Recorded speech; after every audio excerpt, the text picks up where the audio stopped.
Hello, CAPI fans. It is time for CAPI Live. So glad to be here with you guys today. Another week has passed, and now it's time for CAPI Live. Our special show tonight. It is the season finale. Yup, season finale of CAPI Live. We will be back live on January something.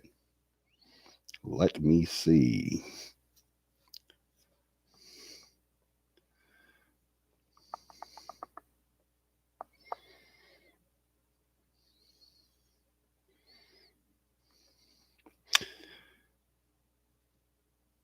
January 12th, we will be back live.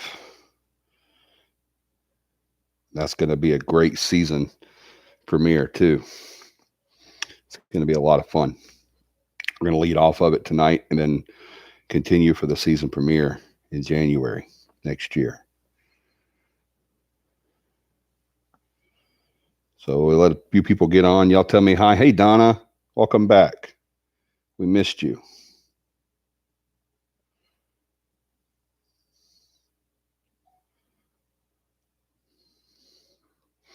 Y'all tell me hi when you come on so I'll know you're here, if you don't mind.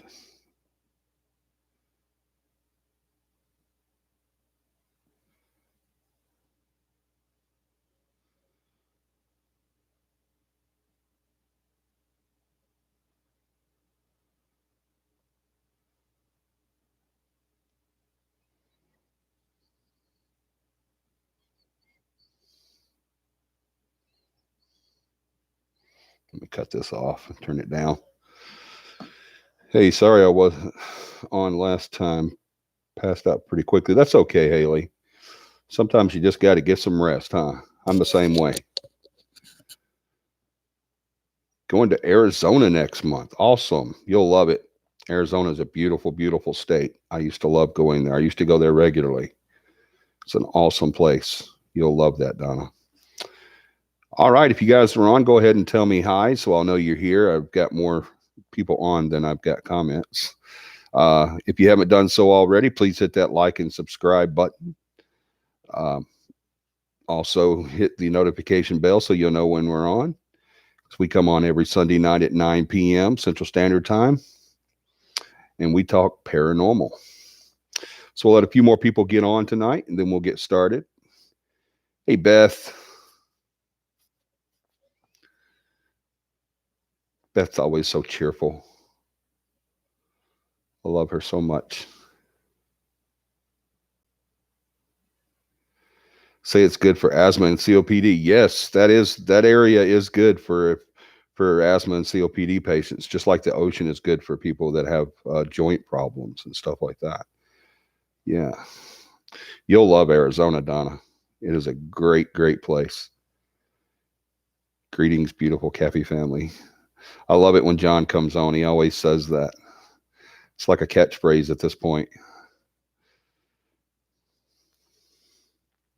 I hope everybody had a really awesome week. I hope that everything went your way and you had a paranormal week. And I hope that you have been looking forward to CAPI Live like I have. All week, that's all you guys did was just sit around and say, no CAPI Live. I got to have my CAPI Live. And now it's Sunday and it's here, so you can be happy again. I know y'all don't sit around thinking about CAPI Live. I do, though. What is good for people with asthma? Oh, she was saying that area, that Arizona is good for that type of illnesses, asthma and COPD and stuff like that. Shy's back. Hey, Shy. She was in the hospital again last Sunday. Okay, well, I'm glad you're back.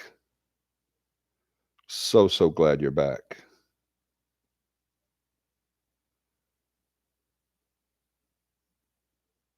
What are we going to talk about today? I thought maybe we can talk about anything you guys want to. I have a fuzzy on my shirt and it bugs me. I don't know why. I have like ADD about stuff like that. I don't know why. Because you see, you guys are looking at me and I'm looking at me too. That's what I see. I see what you see. So I'm looking at myself talking to myself.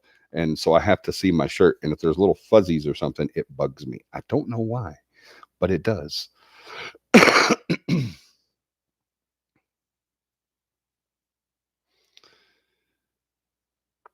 What about allergies? A tablespoon of local honey. Yep. Yeah, that does help too. Honey's awesome, y'all.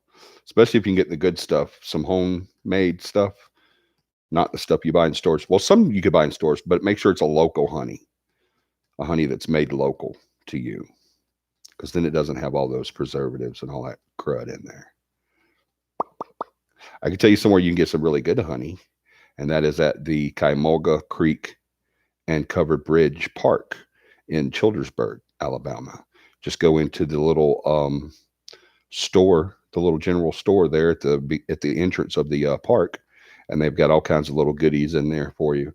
But they have some really, really good honey as well. So you guys go check that out at Cuyahoga Grist Mill and Covered Bridge Park in Childersburg. It's worth the drive to get that awesome, awesome honey. All right, we're going to talk about psychic phenomenon tonight, and it's going to be a lead up with a little bit of a cliffhanger, I guess, to next year's show, the next season, to the premiere, which will be January 12th, 2020. Gosh, guys, do you believe we've made it to 2020? I remember being in school in the 70s and thinking about 2000. You know, I remember being in school in like 1978 and 1979 and thinking about, man, it's almost 1980.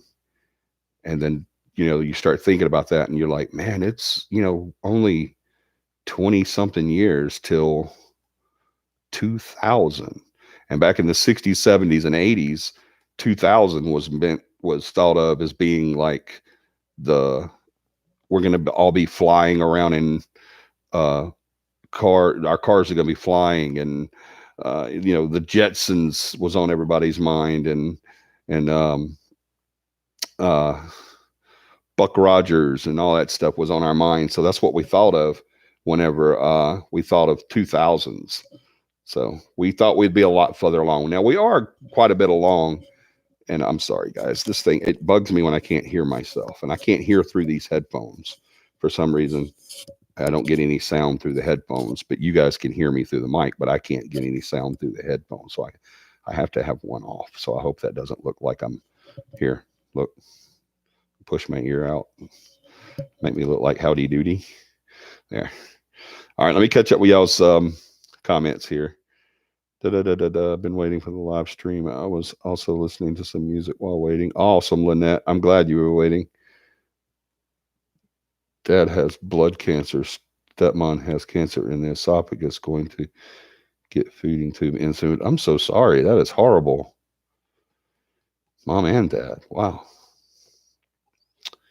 Hello, Brooker. Brooker, I guess is what you'd say. Broker from Greenland. Hello. I bet you're cold. Me too. Let's talk about questions people ask disembodied. Why is it people never ask what they see or how they perceive the world? I know, right, Shai? Well, we'll talk about it. That's a good question. That's a good topic. We will talk about that too. Absolutely. I like that. I've often thought that myself. Tom's here with us tonight. Oh, I'm glad Tom's here with us tonight, guys. We often get, rally our troops whenever someone that we know and love is having some issues or whatever. We've even done benefits and stuff like that. But what I want to do tonight is I want you guys to do me a huge favor. I want you guys to, hey, Deborah, I want you guys to do me a huge, huge favor. I want you to pray for Tom and his family for me. All right. I want you guys to add Tom and his family, specifically his daughter. I don't know his daughter's name. I talked to Tom today. I talked to him a few weeks ago, and he told me about an accident that had happened with his daughter, and she had hurt her back. I talked to him today, and correct me if I'm wrong, Tom, because you know how my memory is, but I believe due to this accident, she was struck from behind in cars, not her behind. Her butt wasn't hit. The back of her car was hit. She was sitting still. Another car hits her.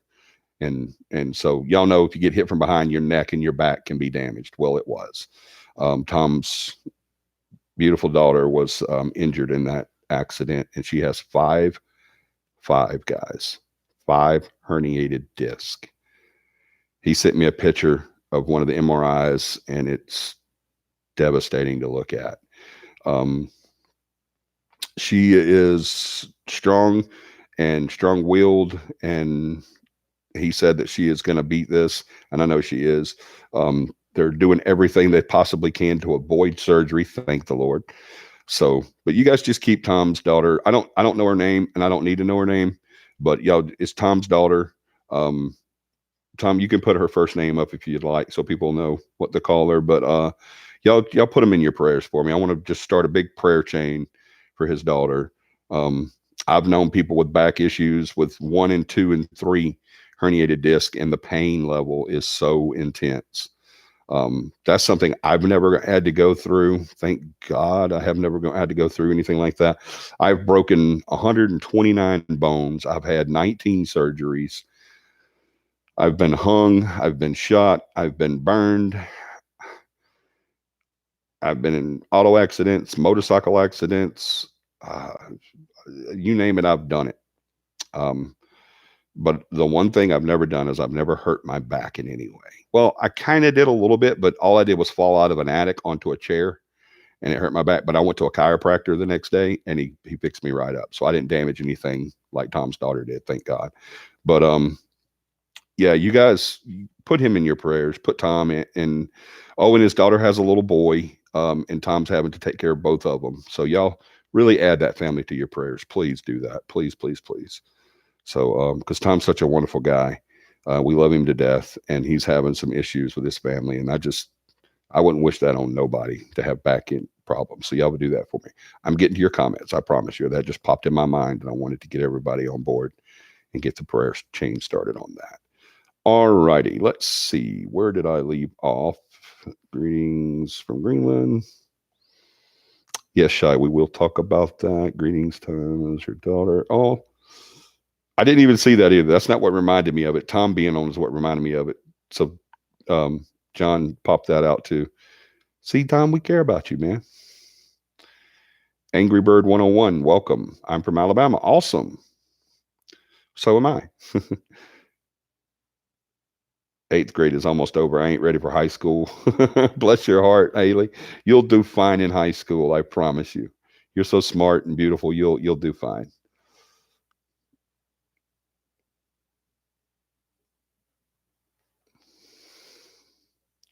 Never thought I would see 2020. Don't say that too soon, Donna. You haven't yet, but we all will. Absolutely. I didn't think I would either. A lot of times, especially in 2001, when I was told you're not going to live to see 2002. So yeah. Why is honey so good for people with asthma, and why is mustard good for people with asthma? I don't know, Lynette. I know mustard is a good uh I can't even think of the word.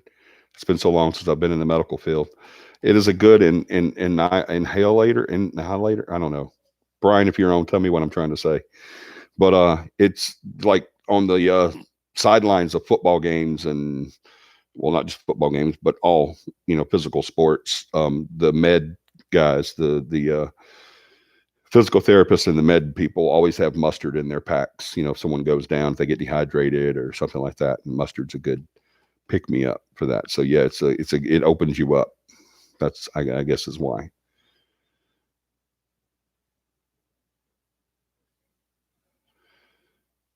Let me get on track with these comments. How are you still alive? I don't know what you mean, Deborah. Who's that? She didn't get hurt that bad. I mean, deathly bad. I mean, it's her back, for crying out loud. That's pretty freaking bad. But I mean, she didn't like get all cut up, and I don't think Tom didn't say that there's no indication that she's going to die, is what I'm saying. But her back's messed up pretty bad. 5 herniated discs, guys. That's massive.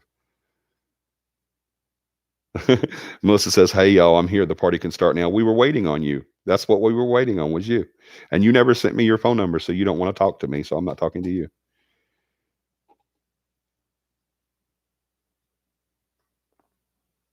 Johnny is still here because God isn't done with him yet. At Deborah. Oh, you were talking about me. I'm sorry, Deborah. Oh, because I was saying everything that had happened. Yeah, yeah. I've been through it a lot. I have medically and injury wise. I've been through it. I have. But yeah, John's absolutely right. God's not done with me yet, and so that's why I'm still kicking. Great family. Thanks. Much appreciated. You're welcome, Tom. We love you, man.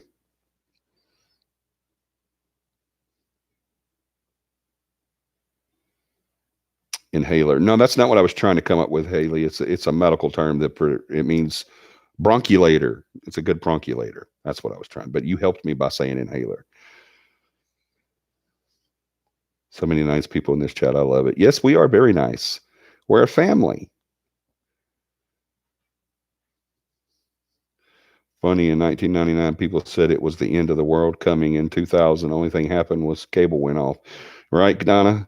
Yeah, everybody thought, I didn't think it. I didn't think anything was going to happen. But yeah, everybody was thinking that, hey, Ghost Papa, that, crap, I forgot. I know you did, Melissa. I'm just playing. I figured you did. I actually did too until yesterday. Greetings, Fat Albert. I mean, Ghost Papa. John, you better be careful. Ghost Papa's a big guy.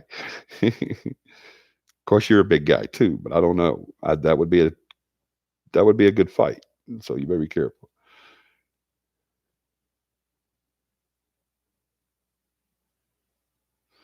Oh, you don't have to apologize, Deborah. We understand. The holidays is always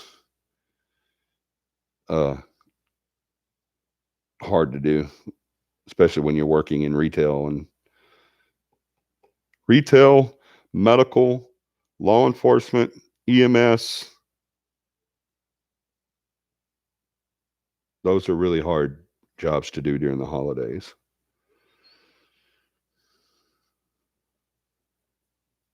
I use a Brutal and Bria. Yeah. Inhaler. I have a pill for my asthma. The only time my asthma acts up is when I'm in a hot area of the house. Yeah. Yeah. Heat can do it.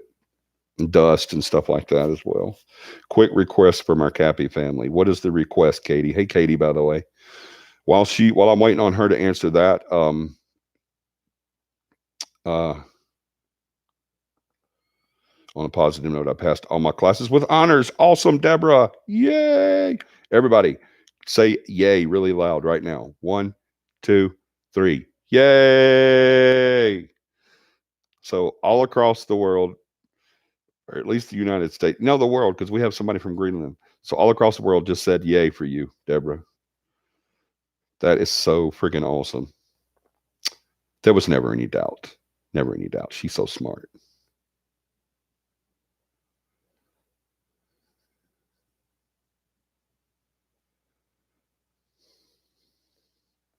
Yep. Had all my Christmas shopping done. Lost them all. Lost what all?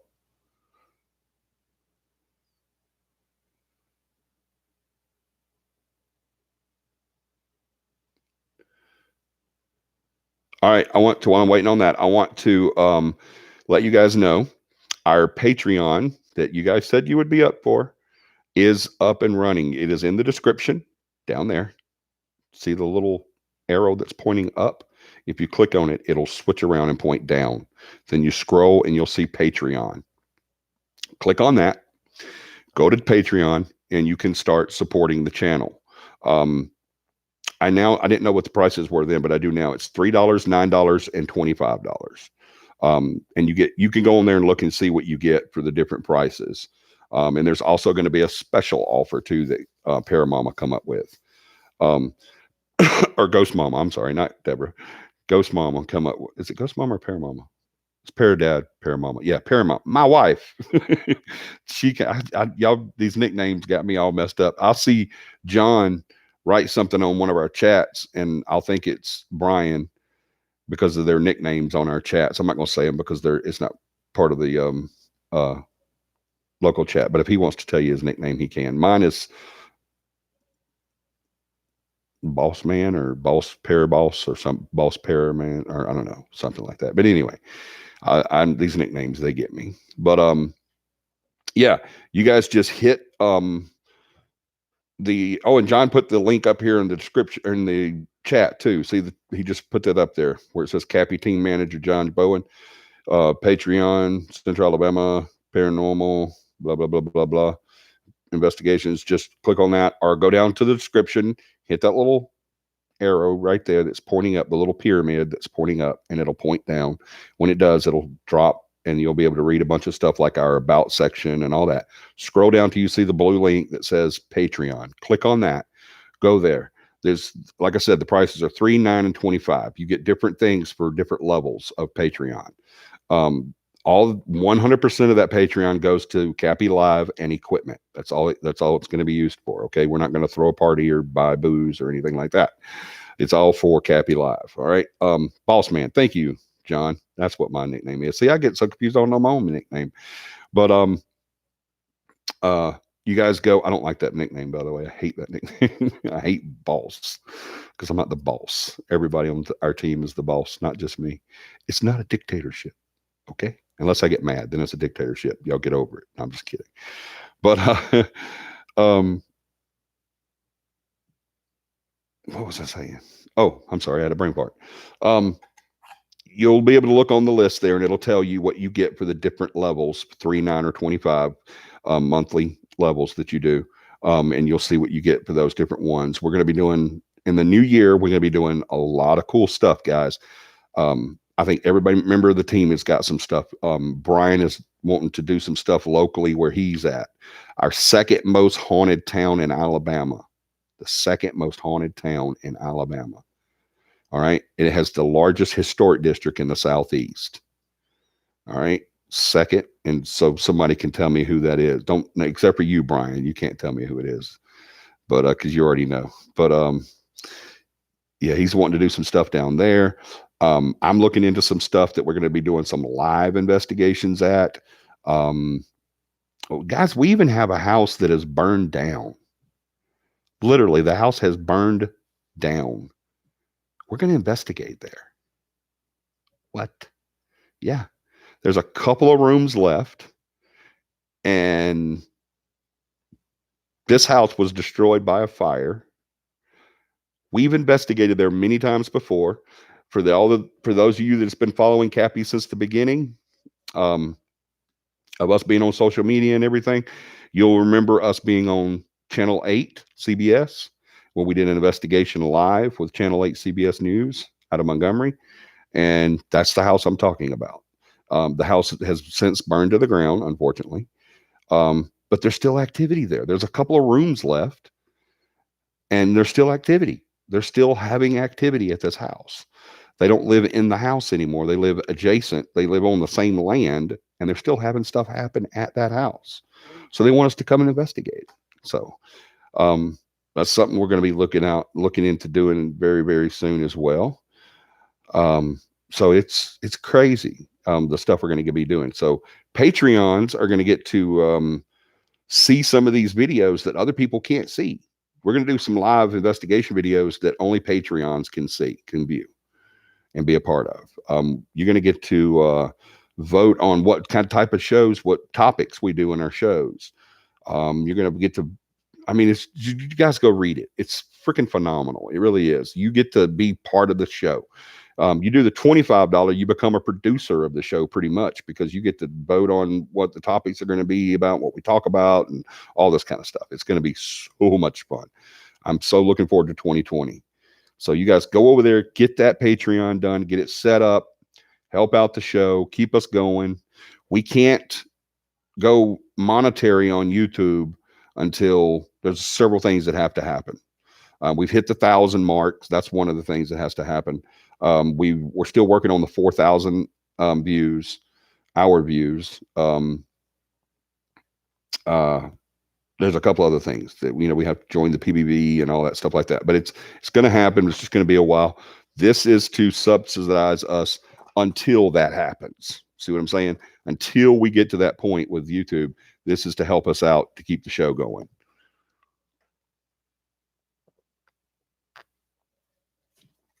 And to keep everything happening like we want to happen, like all these investigations that we're going to take our Patreons on and all of that. So it's going to be a lot of fun. All right, let's see. My mom said that airborne bacteria activate The asthma as well. Yeah, bacteria can definitely do it. It's a potato ship. A potato ship. Yeah, it's not a dictatorship. It's a potato ship. I can tell you. I know you can, John. You and your dad are in my prayers. Did I miss something? You said you and your dad.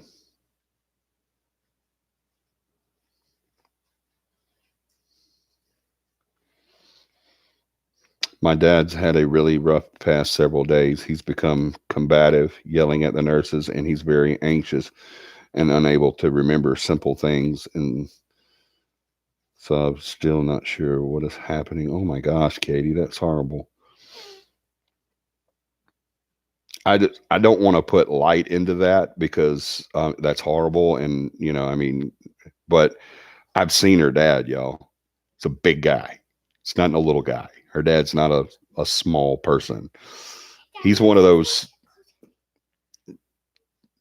he's one of those corn-fed corn-fed guys. I mean, he's a big guy, and her saying he's being combative with the nurses.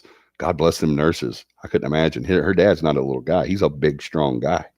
I'm not saying he's fat. I don't think the pictures I've seen, I've never seen him fat. I'm just talking about he's a thick guy. You know what I'm talking about? He's big. He's got these big meaty hands and arms, and yeah, I would hate to be on the receiving end of something from him. So I don't want to just pray for your dad and you. I want to pray for the nurses too. That's horrible. Hopefully everything will get worked out there. Maybe he's just ready to get out of there, Katie. I hope that's what it is.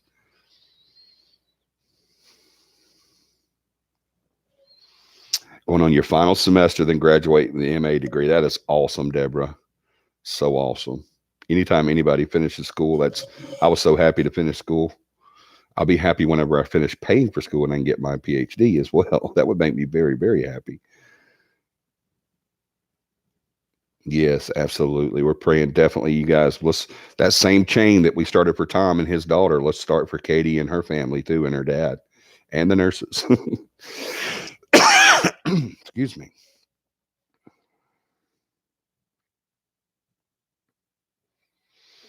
Night, Haley. She's probably already gone.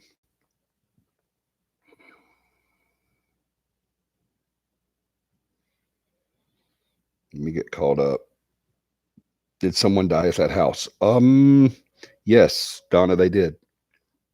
The house I was talking about that burned, partially burned. Yes, someone passed away in the house.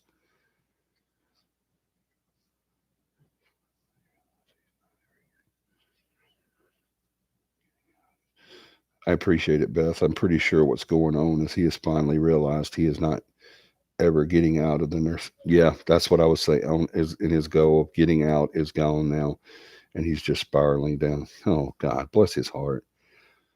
That is so horrible. Yeah, I can imagine that realization that nobody wants to be in a nursing home. I've never seen anybody that actually wanted to be in the nursing home.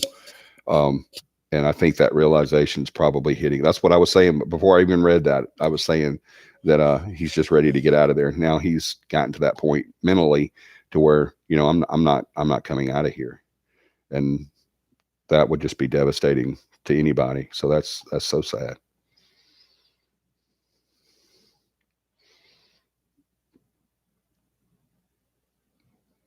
It's very sad to see or hear him this way. He has always been the kindest, most gentle man. To hear he's been yelling, cussing at the nursing staff is not him at all. It's sad.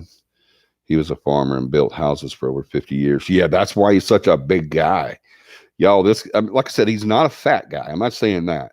He's just one of those. I mean, he walks into a room and you're like, damn. you know, he's one of those guys that you're like, even at his age, you'd be like, that dude can whip some butt. you know. So yeah, he's a. I couldn't imagine that those nurses are in good spirits right now. Like Johnny's cup. John's talking about my cup, my big cup.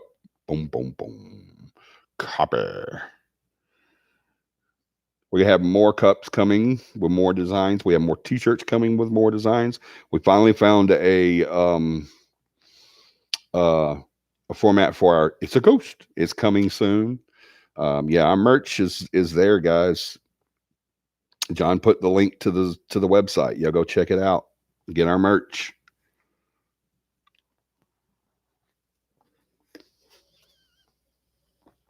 And if you become a Patreon, you might get some merch without having to order it. I'm just saying.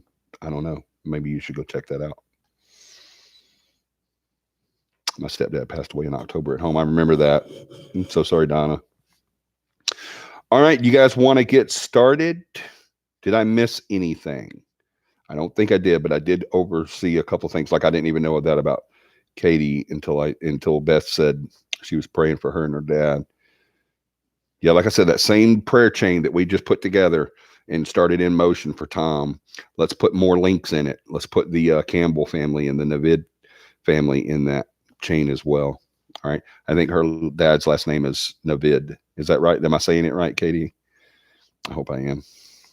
Navid.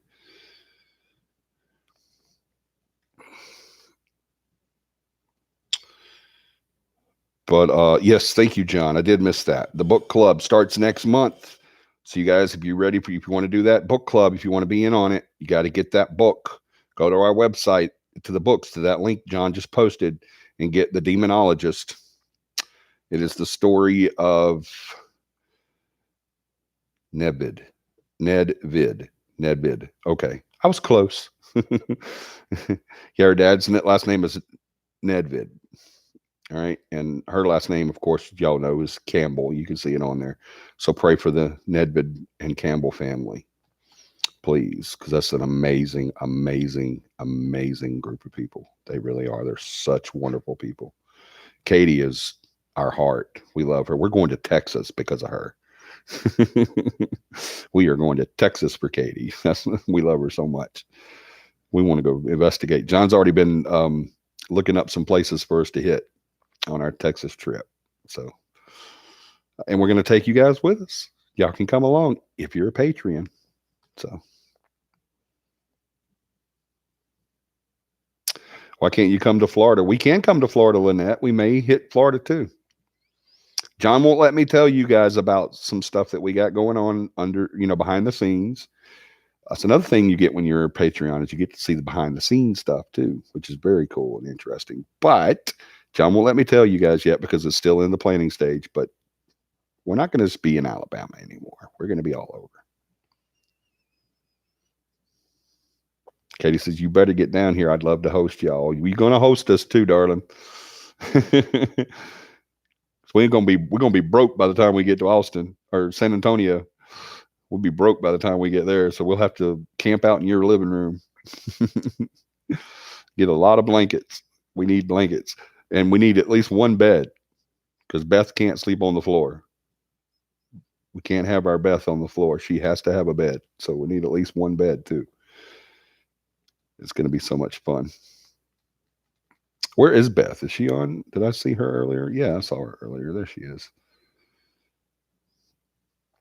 Newsletter. Yes. I'll make you some damn Yankee food. Awesome. I'm looking forward to it.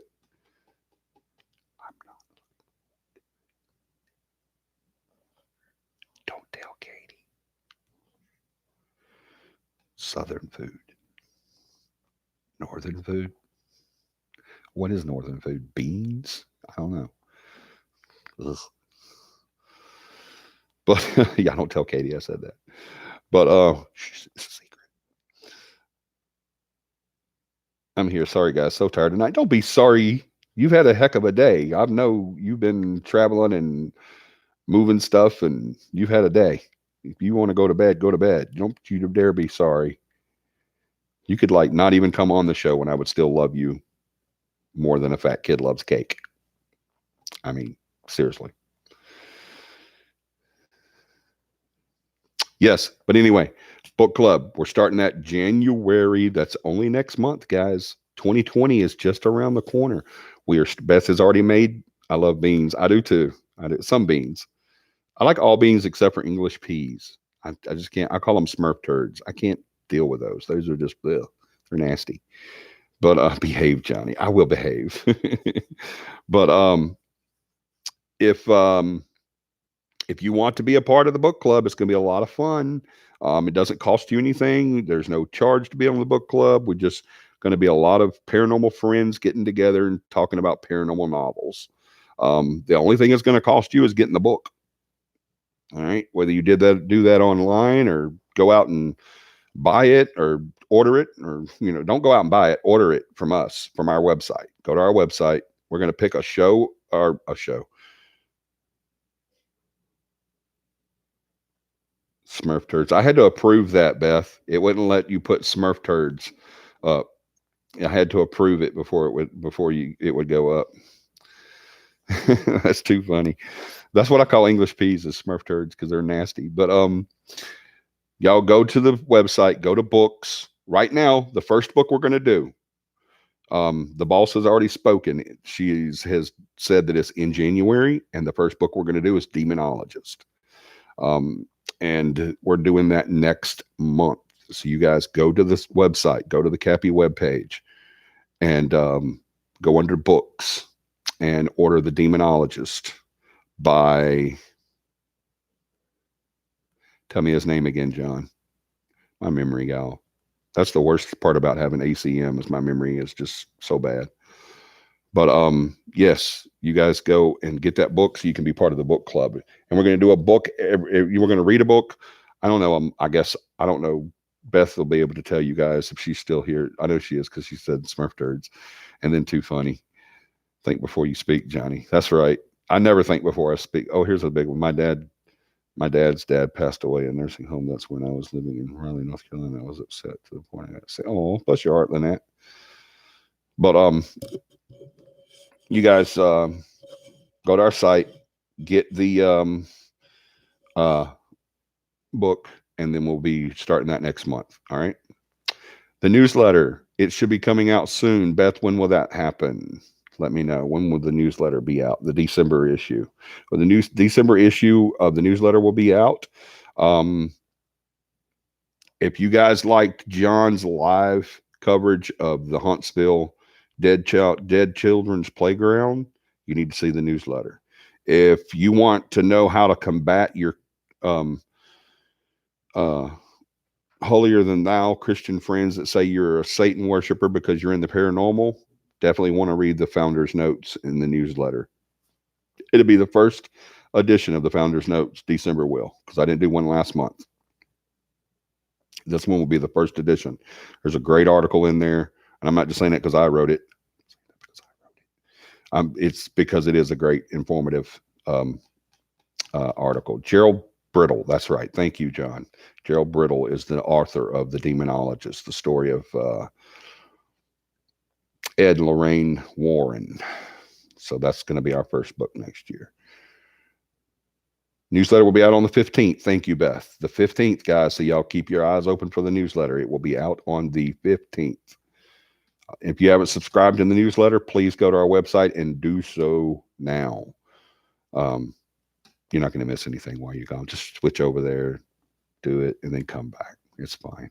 Who hasn't liked the show tonight? There's 11 people on right now. 10 people have liked the show. There's one person out there that's still on the fence. What is it? Is it me? Do you not like me? I like you. You don't even know me. Can we get together, please? Can we have coffee? I would like to buy you a cup of coffee and a piece of pie. Can we do that? I will buy you a cup of coffee and a piece of pie if you go like the show right now. Just saying. I will do it. It is you. Thank you, Katie. Katie's always there to let me know the truth. Whoever it was just went and liked the channel. There's 11 now. So now I owe someone a cup of coffee and a piece of pie. And I will buy you a cup of coffee and a piece of pie. I stand by my word. John's almost got his article done. Okay. Are you doing what you said you were going to do, John?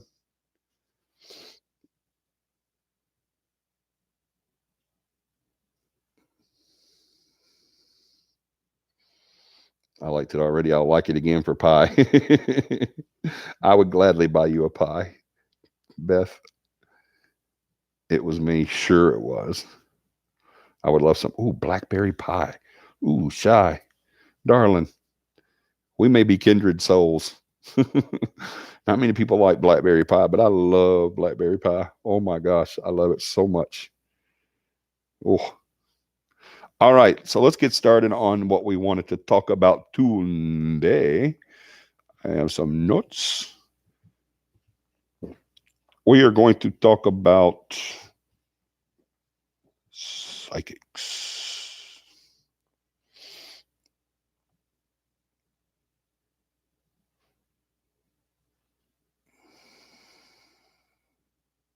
Post. What the crap? Google's not always smart.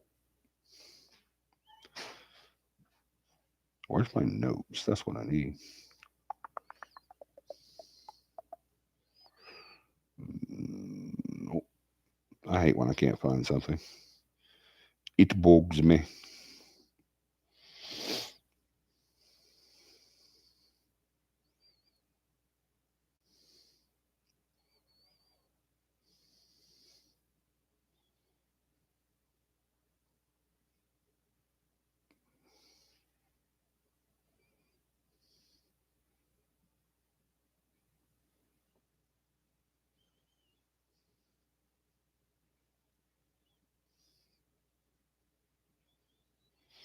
All right.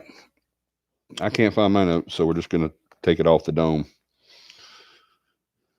Or I need to go back to writing stuff down instead of using electronics because I always screw it up when I use electronics, don't I, Beth? Did you check that, Beth? Were you able to get that without having to uh um without having to retype it? Did I do it right this time? Let me catch up on y'all's words on good posts. Passion is working with the senior population, whether it be assisted living, nursing home, or memory care. However, I have said once Dad passes away, I will never enter that nursing home. Oh, I wouldn't blame you. I wouldn't either. On that, so I'm sorry. It's both my parents, so I understand. We just do the best we. Yep, that's right. Everybody knows I just lost my parent, my mom. I lost my dad a long time ago. Well, not a long time ago, a bunch of years ago, but my mom I just lost recently, and yeah, we just keep moving forward because that's what they would want us to do.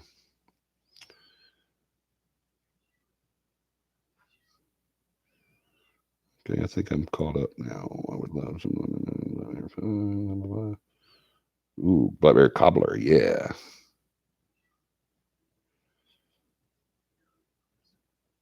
Fair warning: if you come on here and profess to be a psychic, you will be questioned and tested. Yes, you will. Blackberry anything, yeah, no doubt. Me too. I love blackberries. Johnny, a couple shows ago, you said you were going to talk more into the Buddhism. Wasn't sure if you remembered or not. Yes, thank you, Katie, for reminding me. I did remember. I am going to finish that. I am. I swear I am. We're going to delve back into some of the stuff that we already looked at, and then we're going to go into the religious part of Voodooism. Yes, we are definitely going to do that. That'll probably be within the first week of us coming back. I've got some research I want to get done. I've had other pressing things that I had to get done, the stuff that we have to get done right now. So I haven't been able to kind of delve into it. But yes, I haven't forgotten. We are definitely going to do that. I promise. If anyone would like to submit a dessert recipe for December newsletter, please email me. Oh, yes, absolutely. I haven't looked yet, John. Okay. Yes. If you want to have your dessert featured in our newsletter, um, email Beth there at bharris.cappy@gmail.com and get your please don't go to a cookbook that you have in the kitchen and grab a recipe. Please don't do that. We don't want to publish people's already. We want your personal recipes. All right, that's what we want to do. Uh we want your personal recipes, not your not stuff you go copy out of a recipe book. All right. Beth, remind me on that, and I will get you my stuffed shells recipe done. All right. All right. Psychics. Guys, psychic claims have been around since the Roman days. Um, The since before that, probably. Um, Caesar had psychics that he would go to and ask questions. And King, who was it? Saul? Is that right? King Saul asked the witch of Endor, if he should go to war or not. And God looked down on him angrily because he was consulting a psychic instead of going to him. So psychics have been around forever. All right. The claim of psychic abilities has been around forever.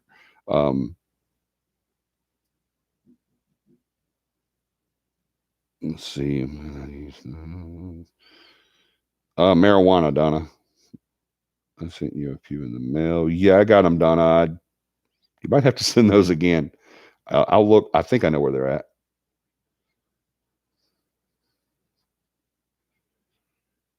I don't write recipes or measure. I don't either. I've had, when I write a recipe, it's a dab of this, a pinch of that. I don't do the whole measuring thing either. I don't know how. I think I would mess up. I think I would mess a dish up if I measured what was going in it and what wasn't going in it. I really do, Shy. I think I would mess it up.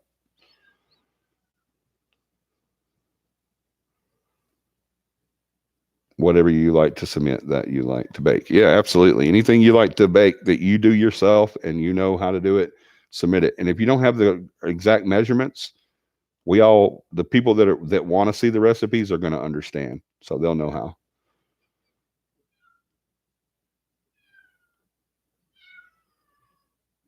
I have lots of Yankee recipes for you. I'm not sure you Southerners can handle them though. Katie, when it comes to food, you're going to lose that battle. Even people in the North say Southern food is better. All right. So don't even try. You can submit your recipes, your damn Yankee recipes. You can submit those. That's fine.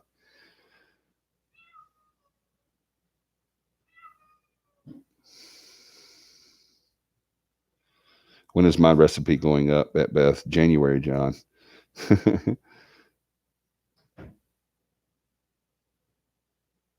Very good. I don't like coffee. I drink either tea or water or soda. I love coffee. Can smoke it going to pain management. Can smoke it going. Are you saying can't smoke it going to pain management? I wouldn't go to pain management. I would just smoke marijuana. That's just me.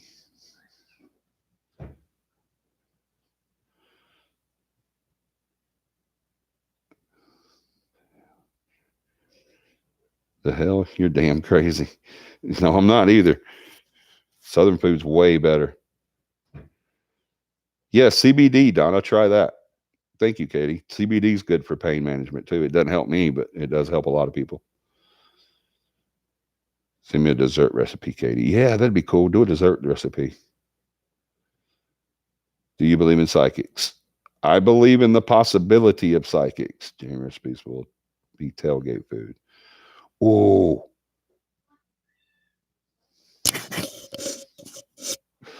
I got some. I got some. I'll definitely submit some for that. I've got a lot of tailgate food up here, so I got to get it on paper and I'll get it to you.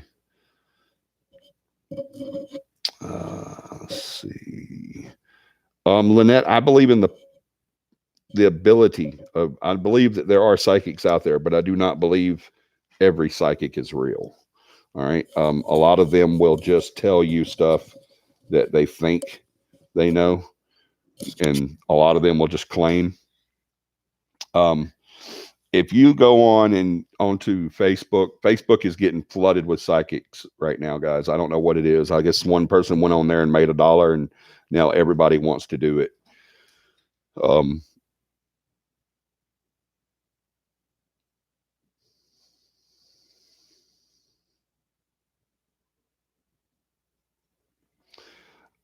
sorry. Everybody wants to do it now. Go on there and make $1. I've went on and I've seen a few of them. I've watched their shows. I've gotten kicked off of all of them. They won't let me come back. The last one, they was talking about like barring me from the channel, and I was like, instead of deleting me and blocking me, why not prove me wrong? And so that's when they blocked me, of course. So anytime you challenge them, they'll go away. But I was watching. There's a couple of them on there that I was watching, and I was like, maybe there's something to these guys. I need to check these guys out. It was a one male, one female, and so I was looking at them, and I was like, there might be a little something going on here. They might have what they said they're doing. So I'm watching them, and then of course it came on both of them. If you would like a private reading, please go to our business page and sign up. And I was like, okay, I'll do that. And so I go in there and it says 30-minute readings, 1 hour readings, 30-minute live reading, 1 hour live reading, $75, $100, $150, $200. I was like, aha. Guys, out of all the people that have told me that they are psychic or clairvoyant or mediums or whatever, out of all of these pathetic empathies, I have had 2, possibly 3 now, but 2 prove to me 100% that they are real. 100%. Neither of them talk about their abilities. You wouldn't know it if you talked to them. You wouldn't know it if you knew them for a couple of years unless they told you. They don't advertise it. They don't charge people for readings. As a matter of fact, neither one of them do readings. But yet they have that ability. But because of that, and once they're able to get into it and harness it and use it and believe themselves, then they don't. It's kind of like the paranormal. People always ask me, is this person for real? Is this person for real? Have you ever talked to this person? Have you ever vetted this one? What do you know about this one? What does this one say? Blah, blah, blah. I always tell them the same thing I tell them whenever they ask me about a team. I say, the first thing I want you to do is ask them for their services. If they say, okay, if you've got a haunted location, or if you've got a demonic, or if you've got, you want to prove to your significant other or to your family or friends that you're not crazy and your house really is haunted, and you want to call a team in, you call that team. If that team tells you a price of how much it's going to cost you for them to come in and do their services, yes, there are a lot of them out there, guys. There's a buttload of teams out there right now that charge for their services. If anybody, any team, I don't care who they are, if CAPI, if you call CAPI up and say, hey, I want you guys to come and investigate for me, and then we give you a price list, hang up the phone. Tell them to go to hell and hang up the phone, because they're fake. All right. If CAPI ever tells you got to pay for our services, tell us to go to hell and hang up the phone. Tell me to my face. I won't mind. I promise you. The reason I say that is not because I like confrontation, because I don't. But I say that because I know it's never going to happen. I know that no one on my team would have the audacity to charge anybody. Same way with psychics. If they're charging for their services, if they're throwing this much, well, and then people say, well, Johnny, they got to eat too. Well, yeah, the ones that I know that are for real, they do eat. They eat well because they have a job. They don't dedicate part of their house or rent a store downtown or have a tent out back to where people come in and sit down and pay them ungodly amounts of money to be able to tell them where Aunt Etha left her brooch.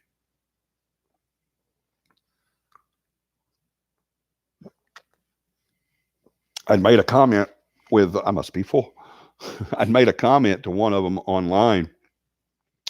I said, does it bother you? I said, do you guys ever have trouble sleeping at night? You ever have any trouble going to sleep knowing that you're messing with these people's emotions? I mean, what the crap? One was even trying to get an investigation started into her brother's death and said that she was close, but she wanted the medium to tell her what she needed to do. That the investigators for the death had ruled it as a suicide.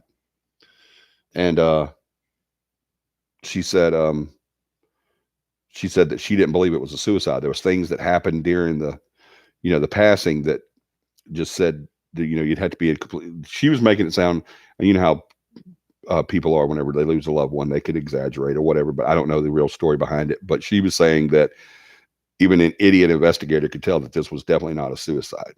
And there have been those that law enforcement have come in, and I'm not bad mouthing law enforcement. Y'all know I'm not. I used to be one. But they are some municipals that will rule stuff on a lower level just to be able to not have to put it on their records. That's another murder they got to report in their town. That's another dollar off their funding. So it does happen, unfortunately. So she was saying that's what was going on, that they had said that this was a suicide and that there was no reason to investigate it, and it was all done with and it's over with. Well, the psychic she said, what do I do? She says, I'm at the point now to where I've probably got them. I've gotten someone that's going to investigate it. And so I want the light to come out, and I want whoever murdered my brother to be able to be put in jail and to face the, consequences of killing him. What do I do? The psychic right off the bat didn't even think about it or anything. Just went, no, I'm feeling that your brother did this to himself. I was livid. I was like, what if he didn't? What if this really is a case of a murder? And you're going to hit this BS about it not being, I feel that he really did kill himself, and that he wants you to stop and live your life the way you need to live your life and not worry about him anymore. That's when it goes from, okay, a harmless little thing. Okay. You're scamming these people out of their money, blah, blah, blah, to where now you're really screwing with someone's life. You're screwing with a real life situation here, and it just irks me. And then there was another one. The female told told a guy, he said that he was going to be moving, not on this particular reading, just that he was recalling this. He said, you told me that I asked you if I should leave the career that I was in, move to he said, but I don't remember, a different state for another opportunity that he had. He said, what do you feel that I should do? Should I move to this other state and take this other position, or should I stay here? And they said, unequivocally, you need to quit your job and go to the other state. That's where you need to be. The spirit is showing me the light of you in that state. I'm seeing you in that state, not in your current position, but I'm seeing you in this other state. He said, I did what you told me to do. When I got there, I lost everything. The job was not what it was supposed to be. I had to work it for 5 years to get the money to come back. Now the job that I had is not, doable anymore. It's not available anymore. I can't go back to that. You ruined my life. And they said, well, sometimes the spirits will do that if they have something against you, and they want to, basically she is putting it off on him, saying the spirits did it. They lied to me so that you would go and be harmed. So obviously you've done something to the spirits that made them angry. I'm like, dear Lord. And y'all know I couldn't keep my mouth shut. So now I've been kicked off all the psychic channels. I can't go on there and talk anymore.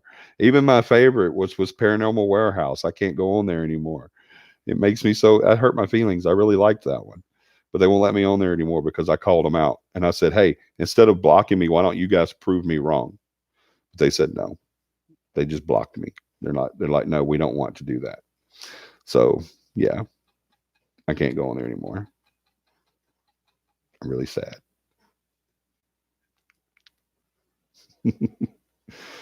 Let me make sure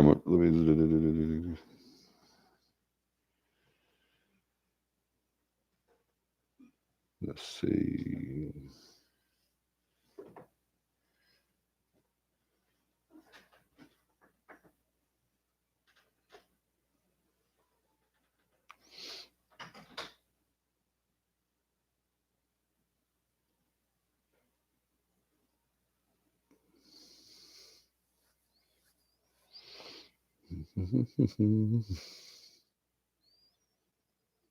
Southern food is comfort food. That's right.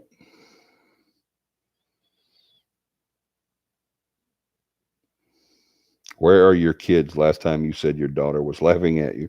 She was laughing at me last week. I think she's in bed. I'm pretty sure she's in bed. I think everybody's in bed. I don't hear them anymore. So She'll cook. She doesn't bake. That's me. I don't bake either. I believe in psychics. I have many in my family. Oh, cool.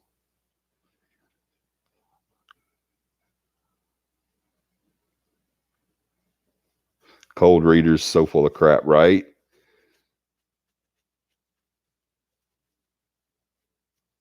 But there are some, very few that are real. Yeah, I've had some prove to me that that is real. My supernatural stout beer cheese recipe will be, oh, dear Lord, you're going to make me hurt myself, John. Donna, do your research on the companies before you go and buy CBD. Yes, definitely. Don't buy CBD from a gas station. Absolutely. Do not buy it from a gas station. If it costs less than $100, don't use it. Donna, message me if you want any more information. I'd be happy to help you out. Oh, yeah. Message Katie. She does know about CBD, Donna. She uses it and she knows it. My wife does too. She uses it too, but it's expensive, but it's worth it. It really is.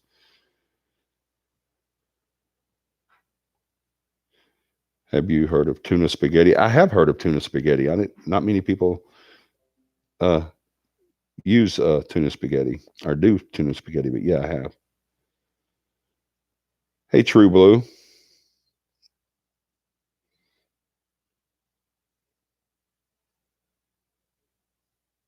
we can see the tears rolling down your face for how sorry you are. I know it just broke me up.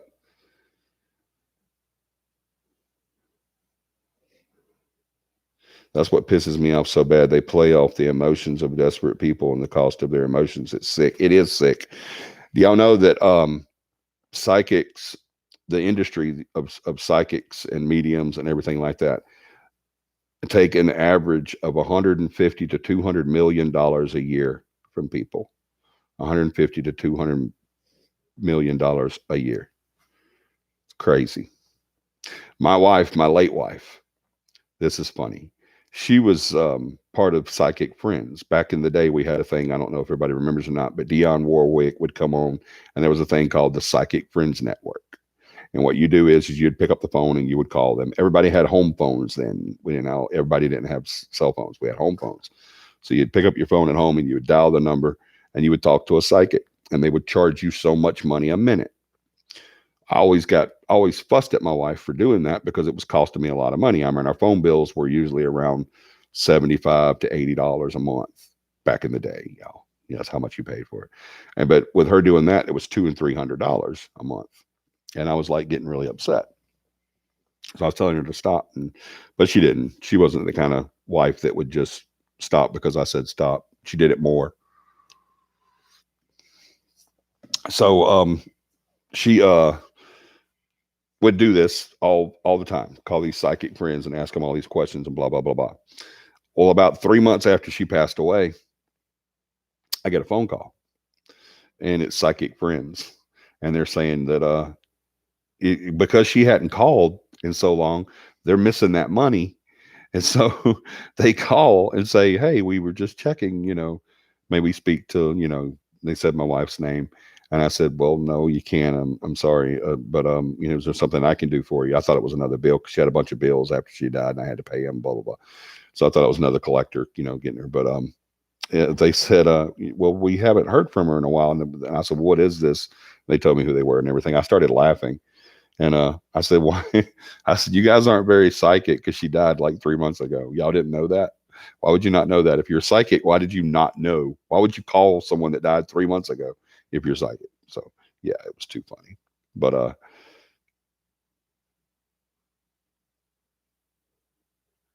he keeps asking me if people can say stuff. But yeah, it's too funny.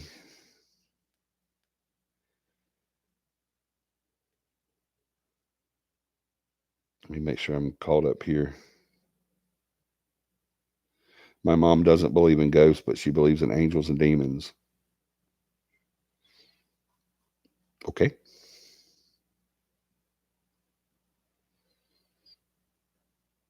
It's not true. I sell CBD under $100 and it's amazing. You'd have to prove that to me, vaping. Welcome, by the way.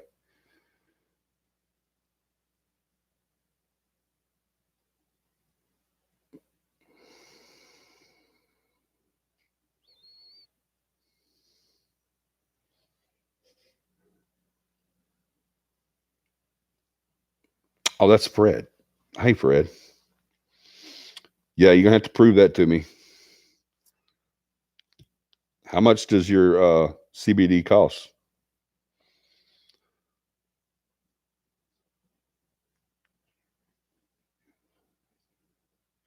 I love baking too. Thanksgiving was so fun. My 11-year-old daughter baked with me. It was fun teaching her like my mom taught me.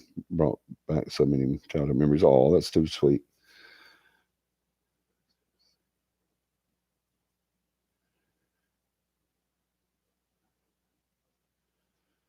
Ben vaping is CBD and vaping expert. I'm sure he is, but he's still got to prove to me if it's under $100. That's hard to believe.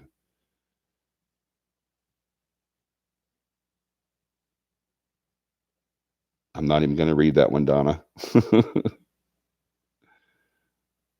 I hope so. I have 5 shops and been doing it for 7 years. Cool.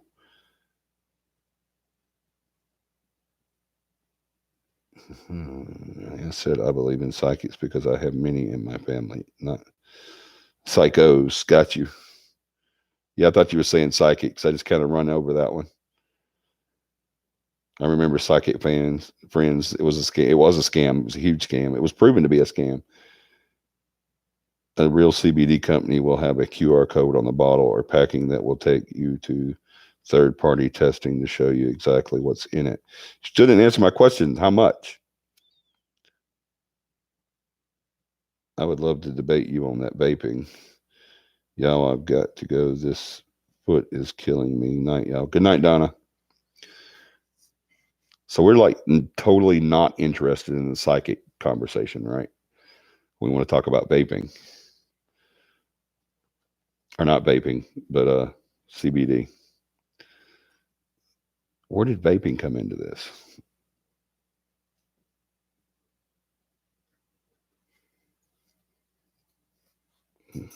Cost varies on the product.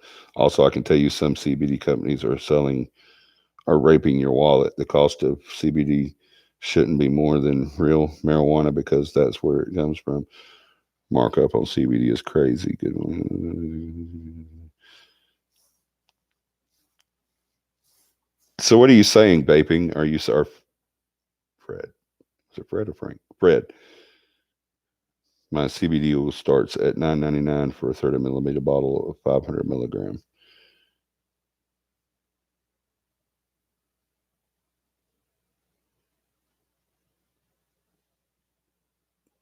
You can get a 30 millimeter bottle of 500 milligram for $9.99, and it's good. I know John vouches for you, but not feeling you, brother. Not 49.99. Okay, that's a little better. Yeah, okay. I'm gonna. That's still expensive, though. I mean, maybe you're rich and it's not expensive, but $50 is still expensive. It's not 100, but it's still expensive. Yeah, that sounds a little more like it instead of $9.99. I was like, wait a minute. Yes, you can vape CBD, but it has to be vapable. Yeah, I missed the four. Yeah, you did. I was going like, sorry, I don't care how much John vouches for you. You just lost all my respect.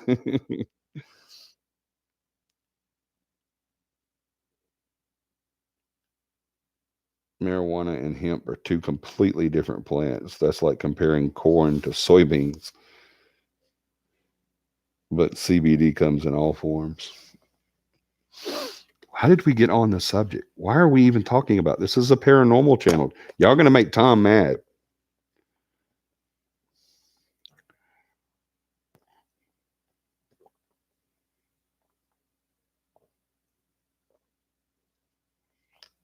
Y'all gonna make my man Tom mad. Y'all keep this up.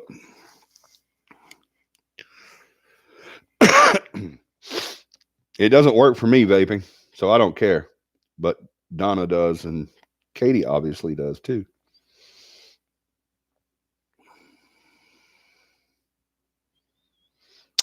Vaping militia. I have been recently diagnosed with CSF and hydrocephalus. Until I am strong enough for the next operation, I am throwing up constantly and have no appetite. No med is helping with CBD. You started it, Johnny. I did, didn't I? I did not start it. Katie started it. I didn't start the CBD thing. Katie's the one that told Donna to take CBD. I just agreed with her that it was a good thing to take. Don't put that on me. Katie started this. I love tuna spaghetti. My mom said I would live on tuna spaghetti.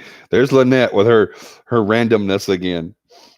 We all up into vaping and which I think vaping is ridiculous anyway, but CBD and everything. And here comes Lynette. I love tuna spaghetti. My mom said I would live on tuna spaghetti. I like tuna spaghetti too. I think it's really, if it's done right, I think it's good. What doctors do you have that rep your business and does your research for you? Where do you get your CBD? Where do you get your CBD come from? Oh, vape. Fred, Katie's from North. She lives in Texas, but she's actually from Iowa. So kind of, you got to kind of, look over her. Yes, you did, Johnny. I did not. I will go back. I'm telling y'all, I did not start this CBD thing. I'm telling y'all.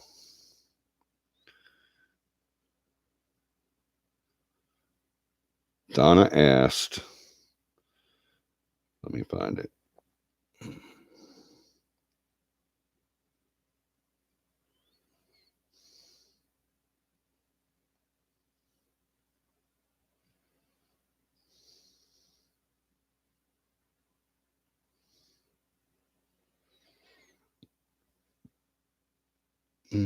Where is it?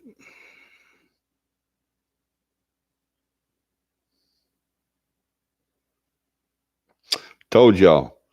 See, y'all ain't paying attention. I am. I am usually wrong, but this time I'm right. Donna said, can smoke it going to pain? Oh, can't smoke. I told her marijuana. That's what I said. I said marijuana. I said just smoke some marijuana because I don't believe in all that CBD crap and vaping and all that crap. It never worked for me and it never will. So I don't do it. I've tried it. It doesn't work. So I don't use it.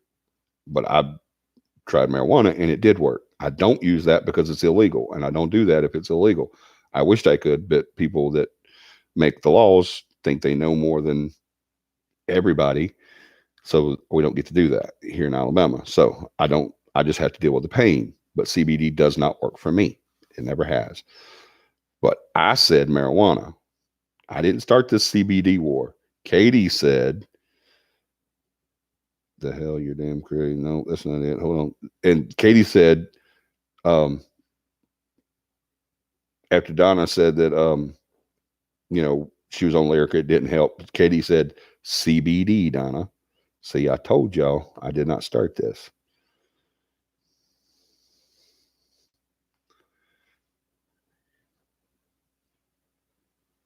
Stop it, Johnny. He's the one that said $4.90. No, he said $9.99. $9.99.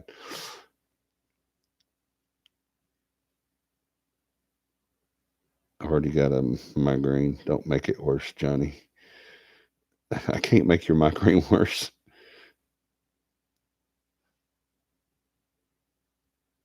There's a flower CBD that you smoke just like marijuana. Yeah, right. It won't work. What is the difference between a psychic and someone that is clairvoyant or sensitive? Very good question. Wait a minute. What was that question Shy asked? Let me get back to that. I'm going to get to yours too, John. Don't worry. But way back in the beginning, I think it was Shy asked a question that I said I would definitely come back to. And I never did. I forgot.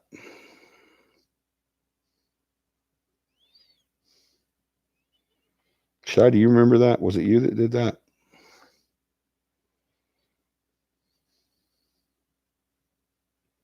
Oh, yes. Here it is. She said, let's talk about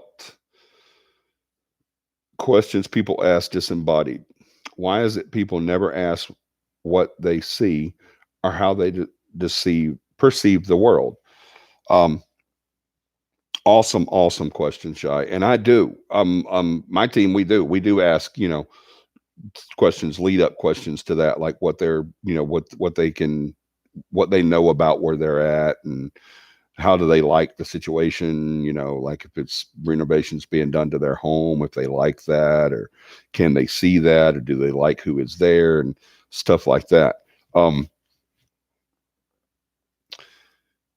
When you get specific like that, it's hard to do. It really is. Not for us, but for them. The energy it takes them to do a disembodied voice or an EVP is phenomenal. I mean, that's one of the things that costs them a lot of energy. It costs less energy to turn a light on, or to, I don't really want to say manifest, but do a visual phenomenon. Cost them less. But if they want to manifest, that's probably a lot more for them. But EVPs are one of our most, I don't know, it's one of the things that we get the most. Personal experience is your first thing that you're going to get the most of, and then EVPs are the second. But it does cost them a lot of energy. To have a full-on conversation is hard for them. I don't know why. It's not hard for them to do. It's hard for them to do it so that we can understand it, I should say. So, sorry. It is hard for them to be specific like that. But you could ask questions, and I've never gotten any really clear answers to what they perceive, or what's going on with them and stuff like that. But I have asked those questions, and I have gotten answers that have, on a mutual relation. And when I say mutual relation, I mean, I could ask them, what is the meaning of life, or what happens to us after we die, or what's on the other side, or is your reality the exact mirror image of my reality, or is it the same, just on a different level? I could, questions like that. But I think a big part of them, if they can answer those questions, they won't, because it's not right for us. I think there was a reason why God didn't tell us everything. I don't think he did that just so there would be a mysterious thing there. I think he did that because he gave us free will, and he was probably scared about what we would do with that knowledge. So that could be part of it, or they might just not be able to answer that question. And to them, maybe they're not, in that situation. So a mutually relative, you could ask them questions like, do you like the people that are now living in your home? Do you like the renovations that have been made? Stuff that you can both relate to. I know that there's another family living here. I know that there's been some work done, basically.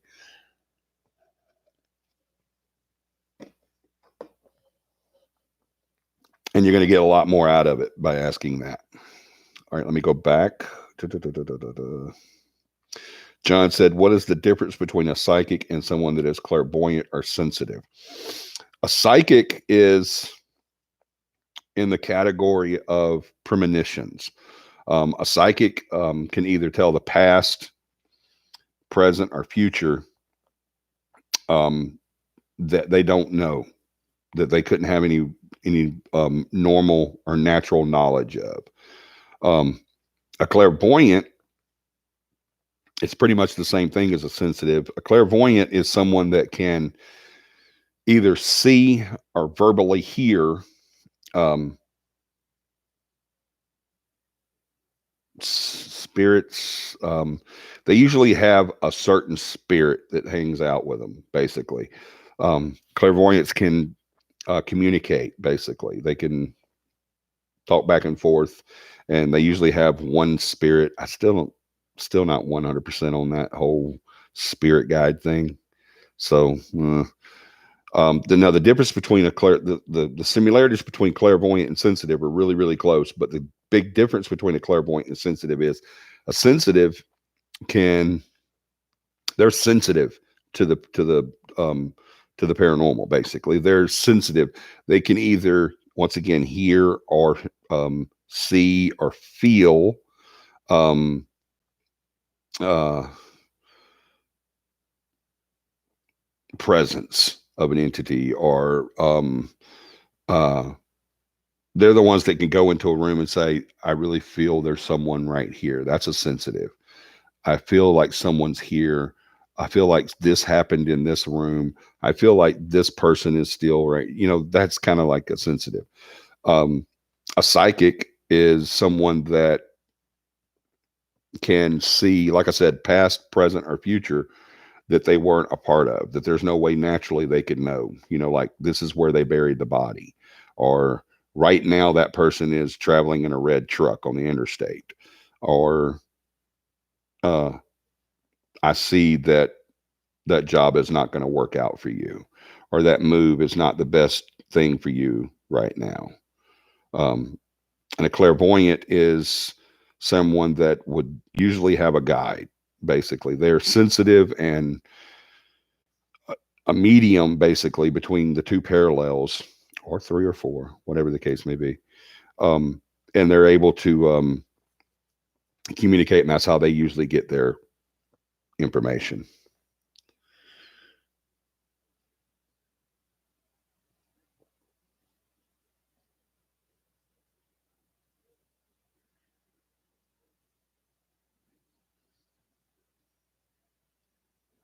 You need some good CB. Y'all still on that? My daddy used to say, "Would you rather be right or happy?" Right? I love that saying. Would you rather be right or happy? It's all about big pharma. There's a cure for the opioid crisis, but it's all about the money, and they don't want to come out with a cure until the big pharma can get a hold of it and regulate it. Yep. Tax the shit out of it. Yep. I agree.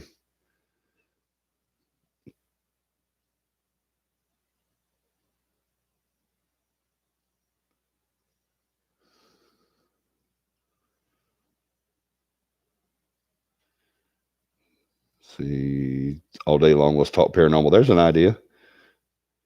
Love you, Fred. Yeah, we love Fred. Fred's cool.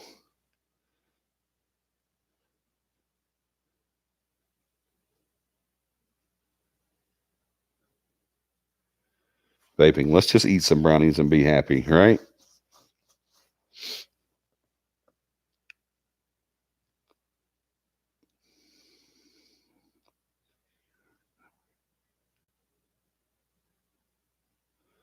There are TV shows about psychics, but one TV show I like, this woman lives in New York, somewhere in New York. I don't remember what the show is called.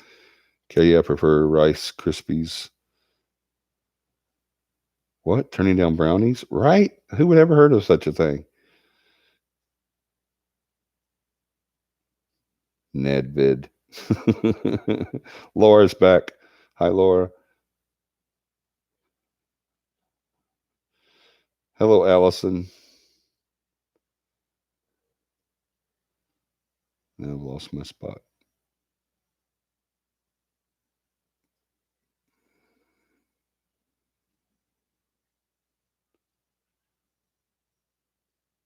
Allison made Johnny, do you know when I might be getting the footage of when y'all investigated my old house?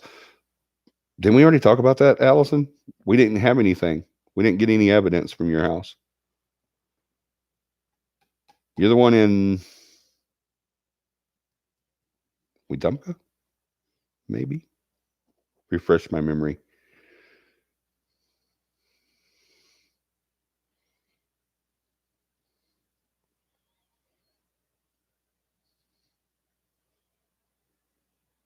Baby, I've never heard of the Rice Krispies, but I'm open minded. Katie's so crazy. I wonder how they perceive the world about them since they have no time concept or race concept. Thank you, Johnny, for your. Yeah, that would be interesting to know.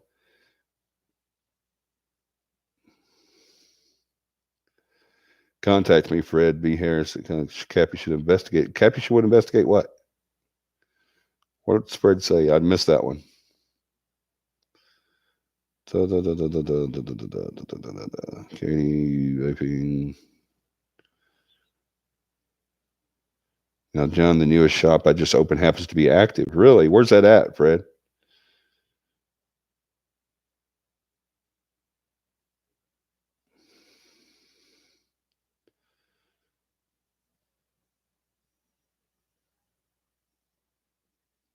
Even had an apparition start to form one night. What?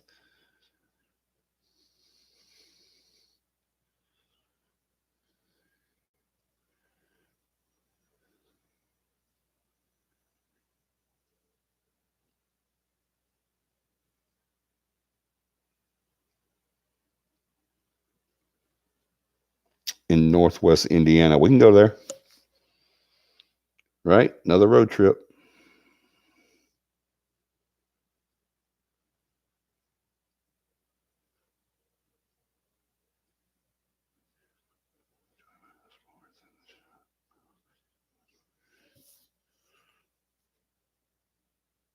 We could do both, Fred.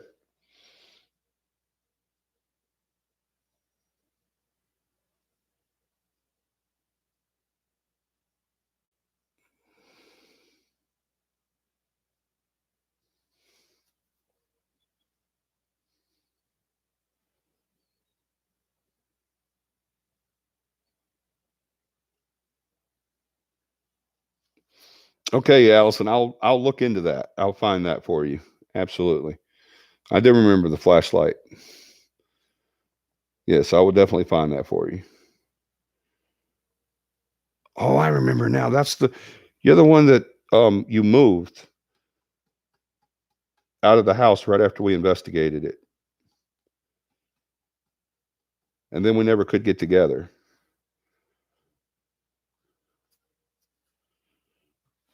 Yeah, I'll definitely find all that for you.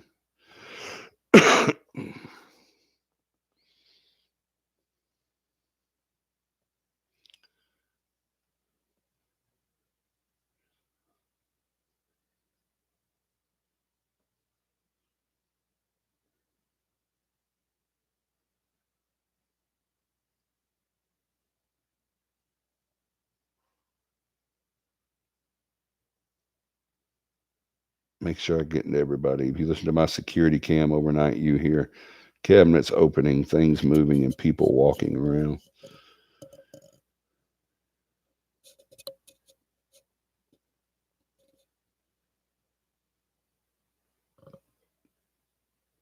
Northwest Indiana. What town are you in? Vaping. I used to live in Indiana.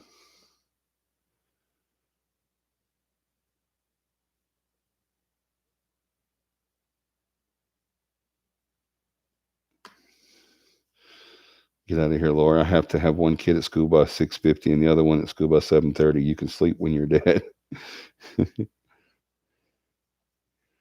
Fred had a wrought iron chair flipped. Whoa, for real? In his shop or his house? Because those things aren't light.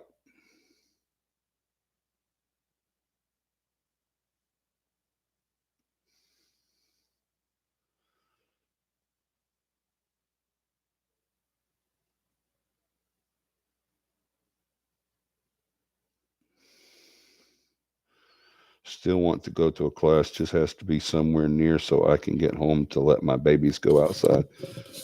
Um, we don't have a live face-to-face class planned right now. We will be doing some more after the first of the year. But we do have a live or a internet class going the 14th, December 14th. If you want to do an online class on Skype, Allison.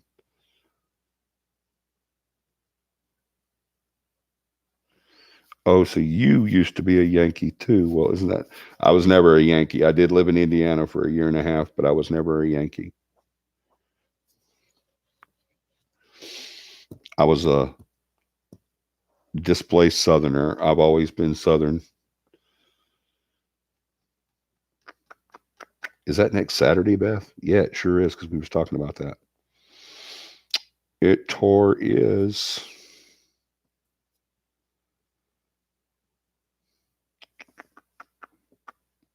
Yep. Next Saturday at 10 a.m. So if anybody wants to take the class, it's an awesome class. If anybody wants to take that, just let us know. Okay, Allison, if you want to take it, contact John. John, put your email up for Allison, if you would, please, sir. And he'll get you set all up. Just shoot him an email, say, hey, I want to take the class, and he'll get you all set up.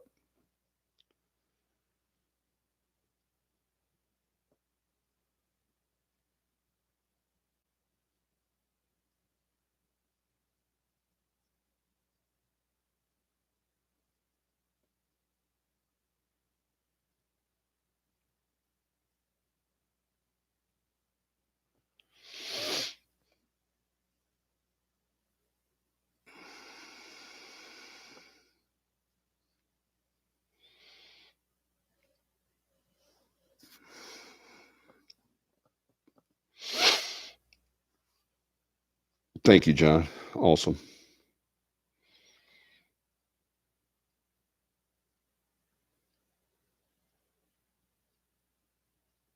Laura, I've been there trying a newborn and a 2-year-old. If you can do it, I can. Yeah. If I can do it, you too. Yep. You'll be surprised what you can do, especially a female when it comes to kids. When it comes to their kids, a mother can do anything. Dads will pull their hair out and kick the kid and go drink a beer, but moms can do anything.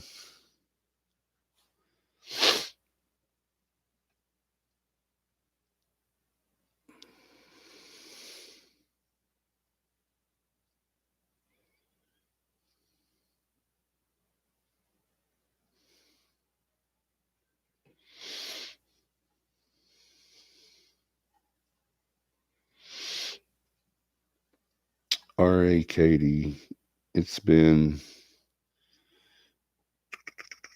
taking about an hour minimum before I can bend my fingers enough to grip anything and to get them dressed. Good Lord. Lord, don't you have your master's in psych? Hey, we're cousins. I have a master's in psych.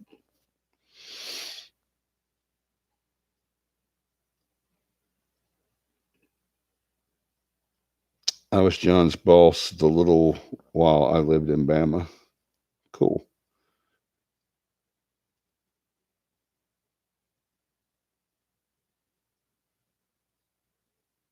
Oh, rheumatoid arthritis. Oh my gosh. My sister had that.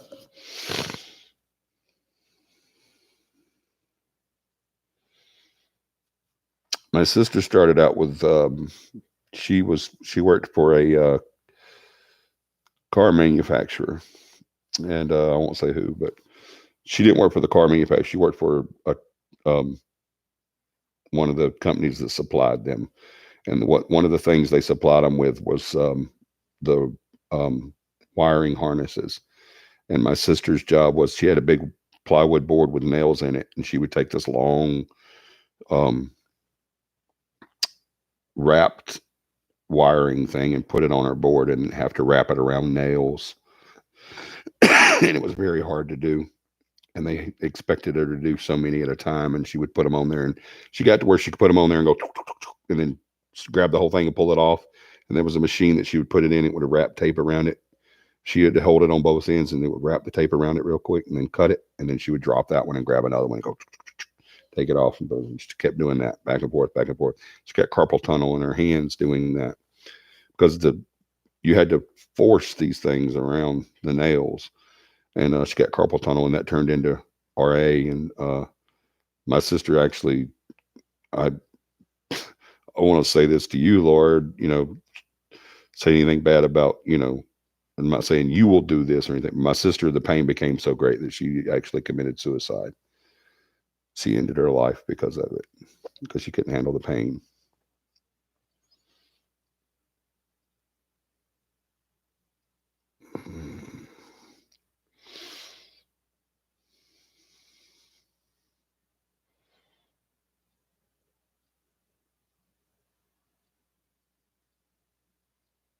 I got 3 years of grad school before finding got cut. Thank you. All right, War. Bless your heart.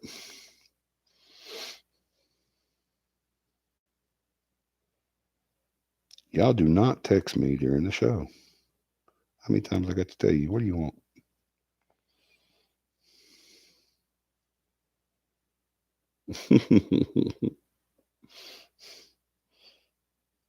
No, I'm not going to talk about that.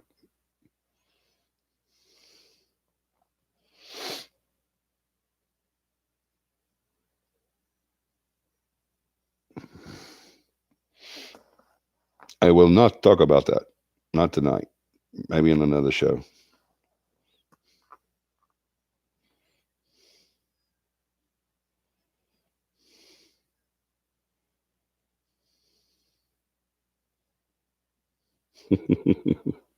You crazy. All right, let me catch up here. Let's see. Been manager since best manager I ever had. All. I think John likes you, Fred. Fred. Frank. Frank. Fred. I think it's Fred. I'll just say vaping. Thank you for your service. Yes, absolutely, Laura. Thank you for your service. You too, Katie. Thank you for your service.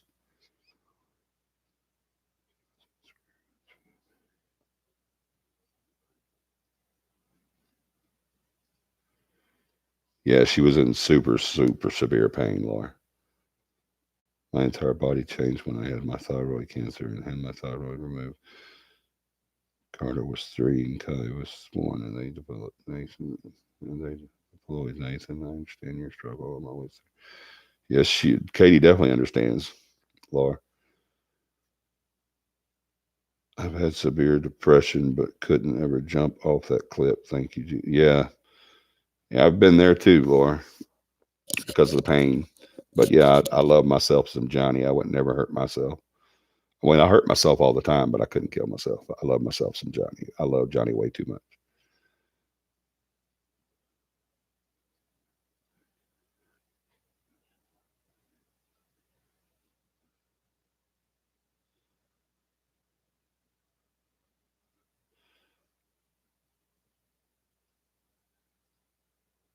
Yes, everybody remember to get your book for the book club. What book? Um, oh, you wasn't on yet, was you, Allison? Allison, we're starting a paranormal book club next month. Um, and we're going to do a book of, one book at a time. I don't want to say a book a month because we might get a book that's big and we can't finish it in a month. But Beth's going to work all that out. She's the boss of the book club, big time, just like she's the boss of the team. She's our manager. She's our case manager. And John's the other boss. I'm just a pawn that they put down here and said, "Hey, talk about this stuff." But yes, thank you, John. The book is called The Demonologist by Gerald Brittle. Um, you can find it. Go to our website, Allison. Someone pop up our website up there. John, Beth, or Brian. One of y'all pop up the website, please. But the website is capiparanormal.com. One of them are going to pop it up on here in just a second. But you go to our website. I'm sorry. You go to our website, and at the top, hit the little 3 lines, and it'll pop down and it'll say books. Hit books, and it'll give you a long list of books. We usually have at least 12 there at a time. Thank you, John. There's our website, Allison. If you want to be on the book club, just go to our site, to our uh website that John just popped up there. Go to books. Go to The Demonologist by Gerald Brittle, and it's it's the story of Ed and Lorraine Warren. Um, just go in there and get that book through. It'll take you from our site to Amazon. Um, but don't just go straight to Amazon. Help us out by going to our site first and then buying it. It doesn't cost you any more. It doesn't change anything. It helps us if you go through our site. So go through our site, buy the book.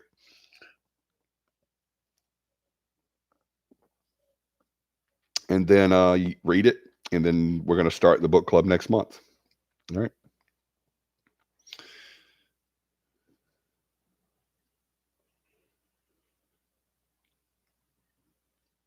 Here's the ironic thing about Laura and I. Both of our dads have the same bone marrow cancer and were diagnosed 2 months apart. Wow.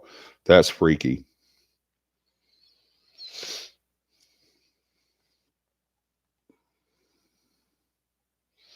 John is the only one that can do that. Why is John the only one that can do that? I thought you were an administrator as well.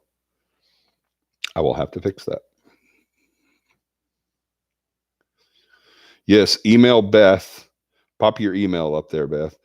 Um, email Beth and let her know if you want to be in the book club, and she'll get everything started for you. Noah and I have known each other and been good friends for 16 years. We both joined the Army from the same recruiter station at the same time. That's cool. You have a lot in common, good and bad. There, Beth popped her email up there, bharris@capi.gmail.com. John put up the class event again. I bought it in Audible, so I join in. Never get a chance to sit down and actually read anymore. You bought it in Audible? I read it in Audible too, Laura. That's no problem.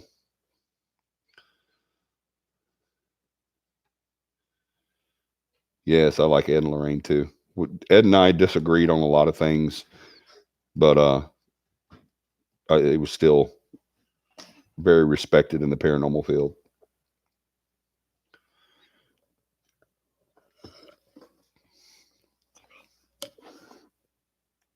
I thought you were already in bed. You've been in there with your sisters?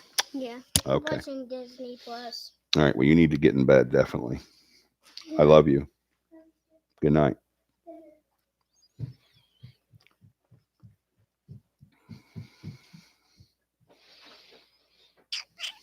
Did I miss anything, y'all? I don't think I did. I think I got everybody. That time.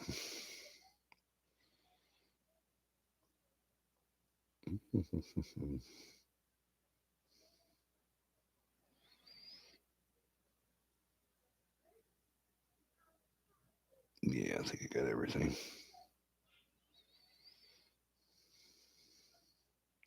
Oh, I missed where you live. I didn't see that. Let me go back. Hold on, babe. I am so sorry, buddy. Yeah, because I was interested because I used to live there. I try to keep putting my town in, and you keep missing it. It's Lowell, Indiana, right off I-65. Okay, cool. I don't remember. Is that anywhere near um, Madison?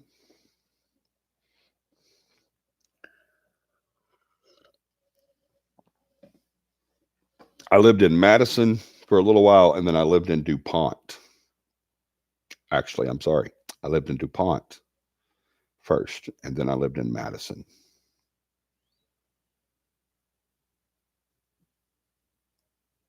I think. Yeah. Yeah, I lived in DuPont first, and then I moved to Madison, and then I moved from Madison. I figured out that I didn't like the North, and I was a kid. I didn't have any choice.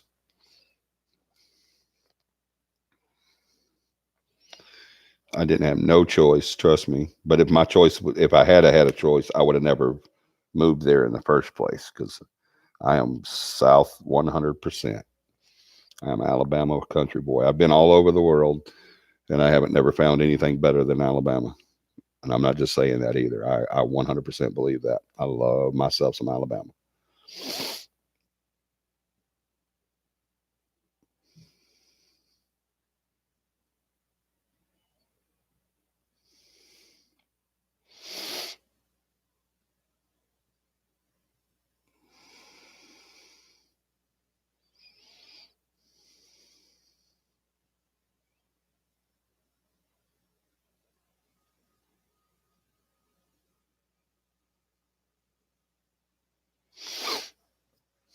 I think I got everything. The only thing I missed was where you lived.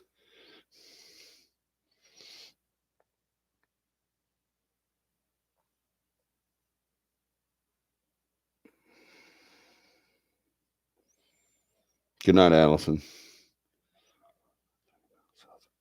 Okay, about 30 miles south of Gary. Yeah, she's going on a diet. I'm going on the same diet with her because diabetes ran in my mom's side of the family. Oh, your mom is? That's an awesome idea.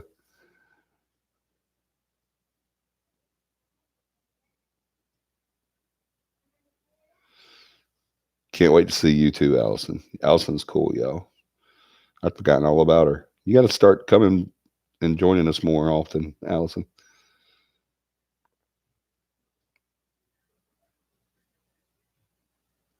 Isn't Gary, Indiana, close to Chicago? It is. It is, Katie.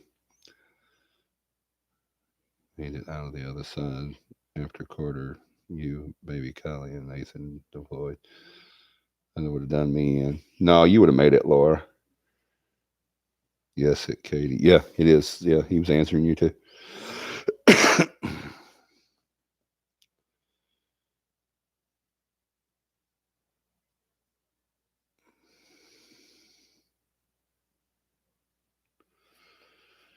All right, guys. Did I miss anything else? Does anybody have any other questions?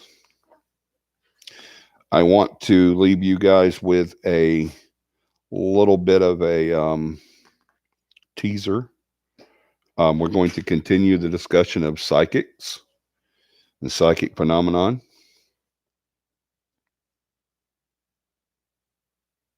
Fred lives in Laurel, Indiana, right up. I know he already told me that. Is that a lag? Or are you just reiterating what he said? Hopefully, I think it's a lag. But anyway, um,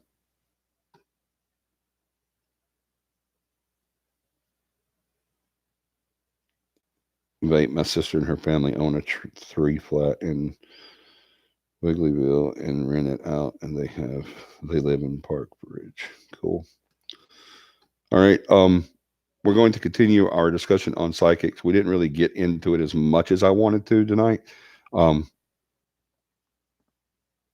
my my head is letting me know that I don't have very long, so I'm going to do a couple of things so I can try to hopefully stop it from doing what it wants to do, so I can actually get to some sleep tonight because I have to work tomorrow.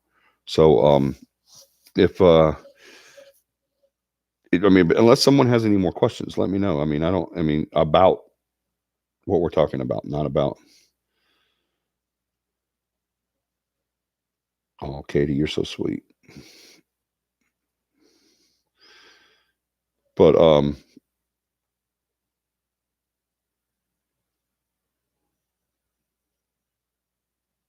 my daughter drove me crazy. I'm sorry, Allison. Please feel better, Johnny. I feel fine, Beth. Thank you very much. Thank you. You're so sweet.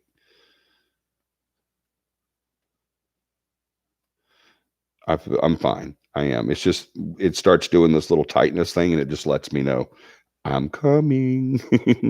So yeah, but no, Katie, that's just how it looks on the outside. But thanks for the vote, Laura. You and I could have a long conversation, darling. I know exactly how that is. People tell me how strong I am, and like, how do you go through this, and how did you make it through that, and how did you survive this, and you're so strong. And I'm like, believe me, I am not made of steel. I am no Superman. I promise you. They don't see what's on the inside. That little boy screaming his head off because, uh, and every now and then you got to take that time and say, you know what, I've got to stop for me. I've got to, I got to go cry for me, or I got to go pray for me, or I got to go meditate for me. And you got to do it. No matter what your responsibilities are, or what you're doing at that time, or anything like that, steal those moments every single time you get a chance. Get those, and in the inside, you're dying. That part I disagree with you, Laura. It don't say you're on the inside, you're dying, because you're not, because that means you're giving up. That doesn't mean what you're doing on the outside. And I was fixing to go, but now you done got me started. What you're doing on the outside will show people how strong you are, and they'll say, how do you make it through this? You're so amazing. You're a wonderful mother. You're a wonderful father. You're a wonderful grandmother or grandfather. How do you go through all of this stuff? Y'all know my story. I've been through it. I've been through hell. I've been called the modern day Job. I've been through it big time. Um, and I came out on the other side because I didn't die on the inside, because I didn't die on the outside, because I refused to give up. Does that make me strong and better than most people? And no, hell no, it doesn't. Believe me, there was many a times on the inside that I wanted to die, and and that little boy in there was screaming his freaking head off. And I was saying, why can't you see me for who I am? Why can't you understand how weak I am? Why do you think I'm so strong? Because I am not strong. And it's okay to be like that. It's okay to let that inside scream. You know, it's okay to do that. So do that. I don't care what you're going through. I don't care what your responsibilities are. If you're at work, if you're feeding the kids, if you're bathing the kids, finding school clothes, fixing lunches, fixing breakfast, dinner. I don't care what you're doing. When you get to that mindset to where you can say, you know what, I've got to take a break. I've got to meditate. I've got to pray. I got to go cry. I got to do something to to get me back in. Stop doing what you're doing and go do that. I don't care how long it takes. If it means running a hot bath and putting some bombs in there or some bubbles, then do that. If it means just getting in a corner somewhere with a good book and a glass of wine, do that. Do what you got to do. Take those moments, because if you don't, the inside will start dying. All right. My inside was dying too. And I got to that point to where I said, you know what? I don't accept this. I didn't accept when they said I'm going to die. I didn't accept whenever my heart was broken more than it that I ever thought possible to repair it. I didn't accept any of that stuff. I accepted the fact that I was a fighter and I was going to keep going and I was going to survive for my kids and for myself. But before I could do anything for anybody else, I had to make me happy first. So take those moments, Laura. Not just Laura, everybody. Take those moments when you got to have that moment to sit down and just meditate or just freaking cry or pray or whatever it is you got to do. Go do it. All right. Take those moments, because that's what's going to get you through it. It's not steel. It's not hardened hearts. It's not supernatural powers. It's not knowledge. What's going to get you through it is you being you and you being there for you before you're there for anybody else. Johnny, I can't be there before my kids. Yes, you can. If you can't be there for yourself, then your kids aren't going to get jack. I promise you, because you are going to die inside, and then they lose you. All right, physically or mentally, they're going to lose you. Take your time. Do your thing. Do what you got to do before you do it for anybody else. Then you're there and you can do exactly what you have to do.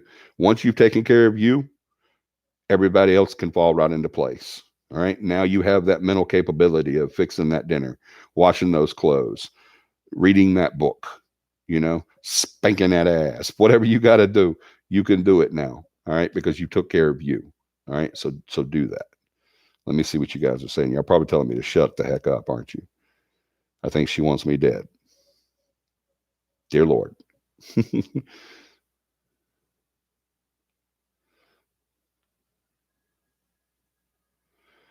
I know. People definitely don't see what's going on the inside. I've broke down so many times just this weekend. People say I'm so strong. Physical pain I deal with every day. Yes, Lord. Yo, I don't know. I think I've said this before too. As far as my pain goes, I'm gonna finish, guys. But as far as my pain goes, people all the time telling me, I don't know how you do it. I don't know how you get up in the morning, and I don't know how you continue. I don't know how you go to work. I've had people that I work for. I've had bosses tell me, why are you here? You're obviously in so much pain. I'm like, I don't know anything else. I've never experienced life without pain. I don't know that. So it's actually, and that's not a sad thing. That's a good thing. It really is. I don't say that so people say, oh, that's so sad. He doesn't know pain. That's great. I would much rather be in my position than say somebody like Tom's daughter. She was a healthy 40 something year old. Great girl, no problems. Then all of a sudden she gets rear ended. And now she's got 5 herniated discs, going through all kinds of pain. She knows how it feels not to have pain. So she misses that right now. I promise you she does. You know, she's hurting right now. So she knows how it is. I don't know life without pain. So that's a good thing. To me, I would much rather be in my position than be in someone's position that knew how it was to eat, but now can no longer eat. You know, I've never known how it is to be out of pain. So I'm not missing that. I do want it to go away. And there's ways to make it go away, but I can't do that because they're illegal. But I, the everything that's legal doesn't work. So I just have to deal with it. And I do, because I don't know how it is to be without that. So I'm not strong. I'm not better than anybody else. And I knew what you were saying too after I read that, Allison. I mean, Laura. I'm getting names mixed up now.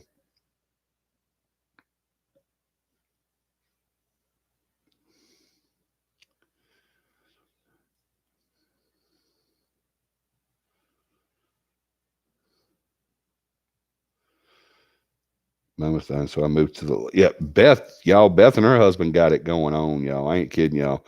They found out exactly what they needed to do. They found a place on the lake, fell in love with it, and said, you know what? We're selling everything and moving to the lake. They got a nice little trailer there. Well, it's not a trailer; it's an RV, a pull behind, and it's beautiful. If y'all watched the show a few weeks ago, y'all know, y'all seen parts of it. I mean, they got it made, y'all. I'm so jealous of them too. I'm so jealous.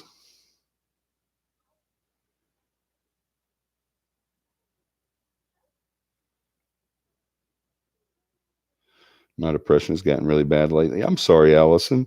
Don't allow it to. Don't allow that depression to be you. Don't allow it to take you. You're better than that. You don't have to be depressed.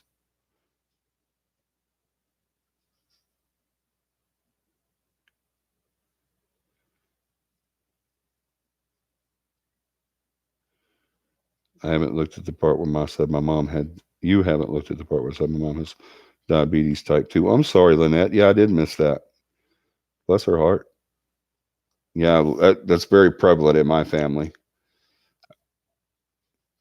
After the first year, I've got to go to the doctor and get myself checked on that too. I had juvenile diabetes, and I'm starting to get a few symptoms that kind of tell me that I might be picking that back up again. So I'm praying that I'm not, but yeah, I'm gonna go to the doctor and check that out. Prayer works, Allison. Give your problems to God. Let Him deal with them. Amen. Y'all wouldn't be here for if it wasn't for prayer.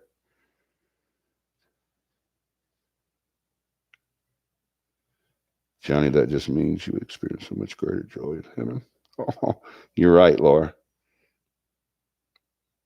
Trying best, but it's so hard when you have a daughter like my youngest, Rebecca. She's making me want to end things sometimes.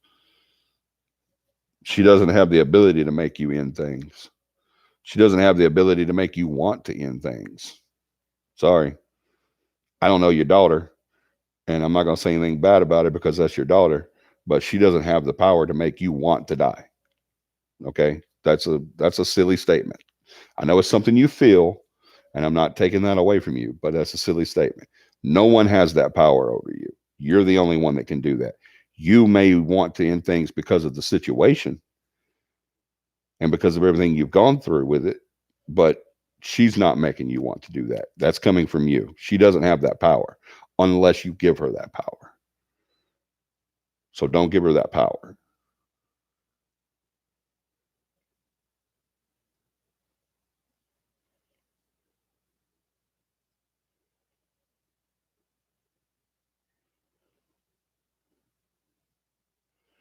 Yeah, it's a fifth wheel RV. Thank you, Beth.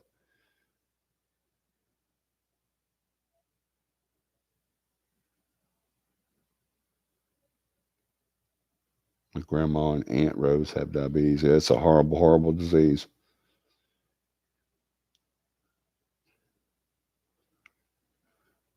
That's right, Allison. That's straight from the enemy.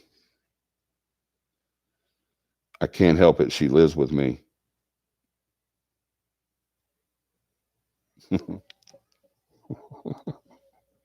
Wait a minute. We just changed something. It just stuff just got real.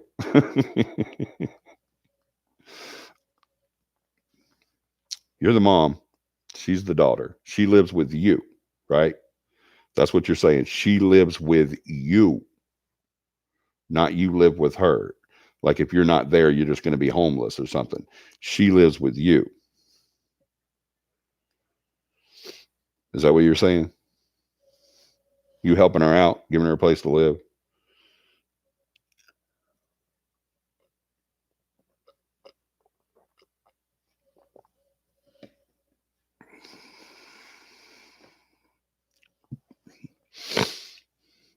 And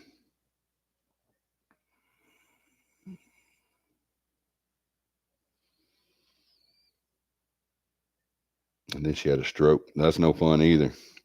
Allison, we cannot control some situations we're in. The only thing we can control is the way we respond to them, to the situation. Always remember that's right. Amen.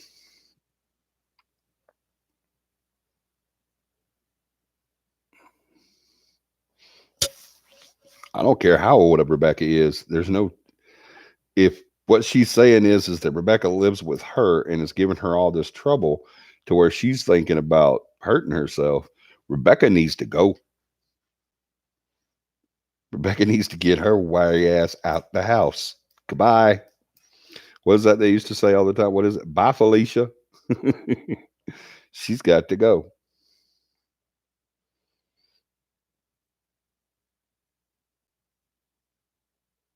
But I can't kick her out because she has nowhere to go. Yes. Oh, she's 20. Allison, you fixing to make you mad at me. If this girl is 20 years old, I don't care that she's your daughter. That's irrelevant. This girl is 20 years old. This grown person in your house is 20 years old. That's why I don't like white people. Hell, y'all crazy. I'd knock them. Y'all gonna make her come out. 20 years old. This grown up is 20 years old living in your house with you. It's giving you so much trouble that you talking about suicide. And you can't kick her out because she has nowhere to go. Sweetheart, the biggest problem is not with Rebecca, it's with you. I'm so sorry, but that's true. You need to set her down and talk to her. And you need to say, I am your mother. This is the way it's going to be in my house. I'm not going to deal with this BS anymore. I can't do that. This is the way it's going to be. If it's not that way, the way I said it's going to be, you can go out that portal that you came in when you first walked in. If she has nowhere to go, she's homeless and has nowhere to go. She may leave when you tell her that. She may walk out the door, but she's coming back. If she has nowhere to go, the first cold night, she's coming back to knock on the door. And when you open the door, you look at her and say, thank God you're okay. Come on in if you agree to what I said. Mama, no, you can't do that. I'm cold. I don't have nowhere to go. Do you agree with what I said? Yes, ma'am. Then you can come back in.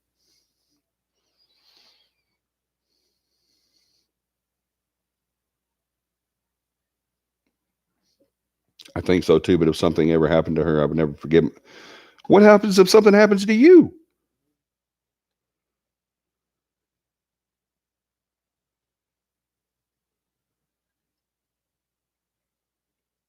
Oh, Katie, you're so sweet. Yeah, talk to Katie. You can call me anytime. You've got my number, Allison. You can call me anytime. I do have a psych degree, but I'm honest and I tell you what I feel and how it is, but the truth before I will what makes you feel good because I don't believe in telling people what makes them feel good.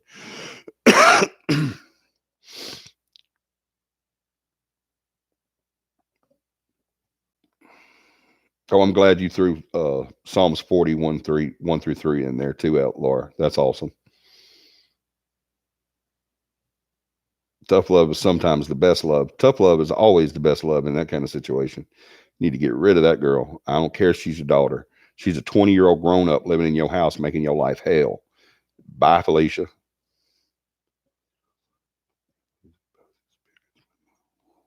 We just had this conversation tonight. Well, I didn't really have the conversation. It was being had around me about one of our kids who's over the age of 18, who is 18, excuse me, living in the house. And I heard her mama tell her that it didn't matter how old she was when she's living in our house, it's our rules or nothing else.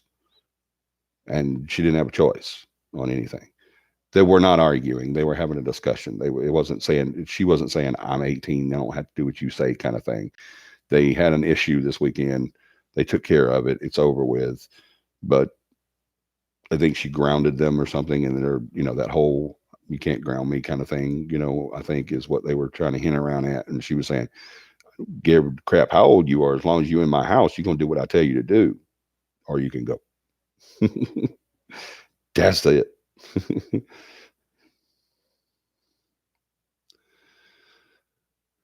I'm going through a lot. My dad losing both his parents. My mom lost her dad and brother and her dog, and I'm losing my first Dalmatian. We're taking it day by day. I will never give up. Awesome, Lynette. That's right. No matter what happens, remember, God's never going to give you more than you can handle. Sometimes He trusts you more than you trust yourself, but you're never going to get more than you can handle.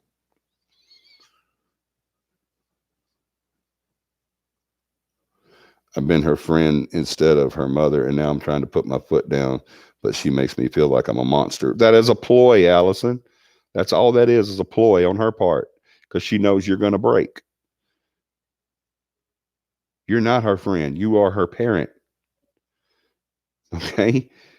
No, that's just a ploy. That's all that is. I promise you that is all that is nothing but a ploy. When you start doing that and then she starts making you out to be the bad guy, that's just so she'll keep that roof over her head and keep doing what she's doing. That's all the reason that is. You need to put that girl out on her ass, let her feel how it is. And then when she comes, I'm not going to say if she comes back, but when she comes back, you can tell her, okay, you can come back in. I've always told all my kids, I don't care what it is. I have 2 kids that don't talk to me right now because of different things. Okay, I, they can come in right now if they wanted to. They could come in right now and say, I need a place to stay. I say, okay, there you go. Come on in. I don't care how old they are. I don't care how old I am. But if you want a place to stay and you're one of my children, if I've got a roof over my head, they'll have a roof over their head as long as they go by the rules of that roof. If they don't have to go by the rules of that roof, it's out the door. Goodbye. So it sucks that I don't get to see them. It sucks that I don't get to see the grandkids, but I'm sorry. That's just the way it is.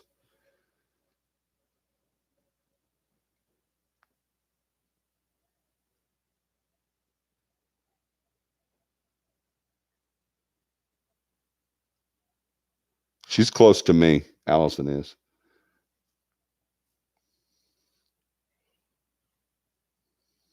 That's right. You're giving her that power. You got to take that power away from her. My kids know that nothing is, this house is theirs. They know we are only allowing them to use and have what they have, and it can be taken away as fast as they. That's amen. I've had my kids say stuff like before, like, that's my Xbox or that's my PlayStation. Oh, I'm sorry. Where's the receipt? What'd you do with the receipt when you bought it? I hope you didn't throw it away because you're screwed if you did. Because in Alabama, possession is 9/10 of the law. So that's right. And everything in this house belongs to me and my wife.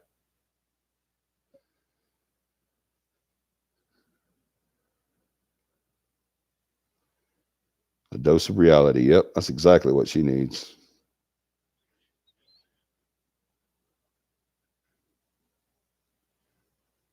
Oh, don't cry, Allison. You should be happy. You're fixing to start living your life the way you want to live it.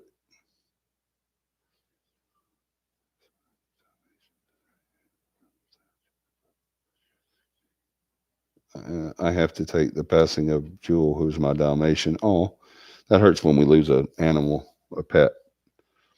I've been there too many times that I had from the time she was a puppy and she was 16 now, and it hurts. So I just cry my. Oh, my sister. Oh, I'm sorry, Lynette.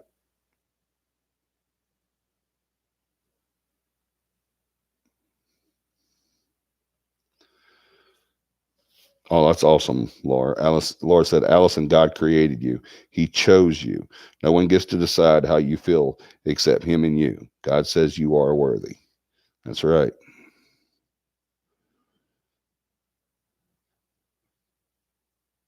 When I lost Jewel, I did a puzzle and it helped. Yeah, taking your mind off of it. Dr. Phil Rushing. I ain't no Dr. Phil. I do have more psych training than him, though. Just see that where he didn't have it. He wasn't a doctor. I think he was an honorary doctor or something like that.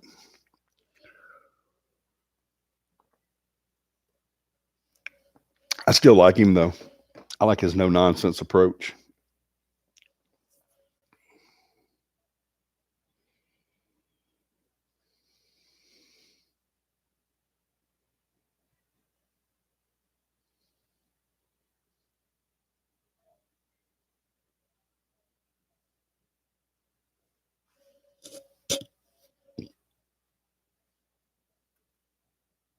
I have mixed feelings on Dr. Phil. I like his no nonsense approach.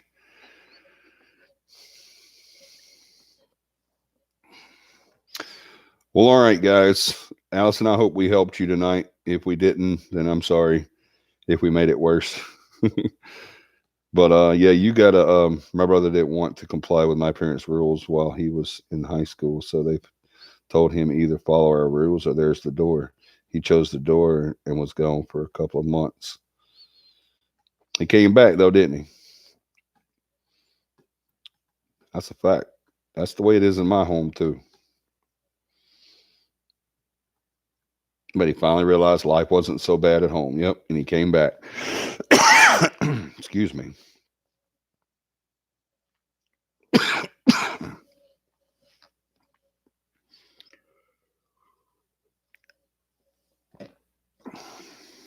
Don't forget the CAPI merch.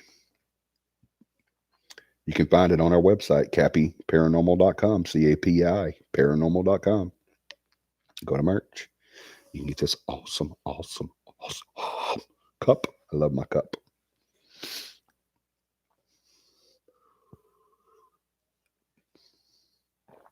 It is so awesome. It's hard. It's that hard, durable plastic. It's got the lid. I don't like the lid. I don't know why.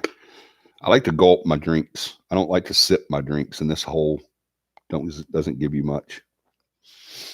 But I mean, hey, if you want to have it outside and you don't want bugs to get in your drink, you got to have the lid. So I keep my lid, but I either have a straw or I have my cup open. I don't like just sipping out that little hole. I would never put those lids on my coffee either. You know how people put the lids on and you got that little tab you pull up, you get that little sip. I like to gulp my drinks. I get gulps at a time. But yeah, y'all get your cups and your merch and everything. Awesome question. Why didn't I ask that?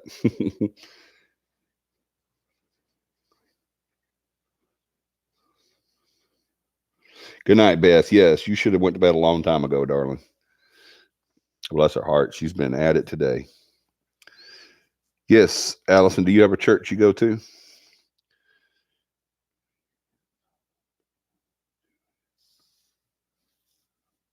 That's right. It's never easy giving them tough love. And if you may have to, after you do this, Allison, after you go to her and tell her, hey, it's my way or the highway, and she chooses the highway and she leaves, you may break down and cry your eyes out and hate yourself. That's fine. That's normal. That means you care. All right. But don't bend. All right. Cry all you got to cry. Do what you got to do, but don't bend. All right. That's the big thing. She's going to come back just like Katie's brother did. He got out there and found out, yeah, life at mom and dad's isn't so bad. That realization. One of the funniest things that Corey, my very oldest son, out of all 8 kids, the oldest is named Corey. One of the funniest things that he ever told me was, I mean, I didn't kick him out. As a matter of fact, he just moved out a little while ago, and he's doing great. He's got a job and got his own place, and they're happy. But anyway, the first time he moved out, and I think I don't remember where. He went to a different state, moved in with a girl in a different state. He said that he was sitting there and he heard the mail person come, the mail lady or mailman come and give him mail. He went out and got the mail and came inside and he was like, oh, there's the power bill. I need to give this to Dad. And so he actually started walking to give it to Dad. And he's like, well, wait a minute. This doesn't go to Dad. This goes to me.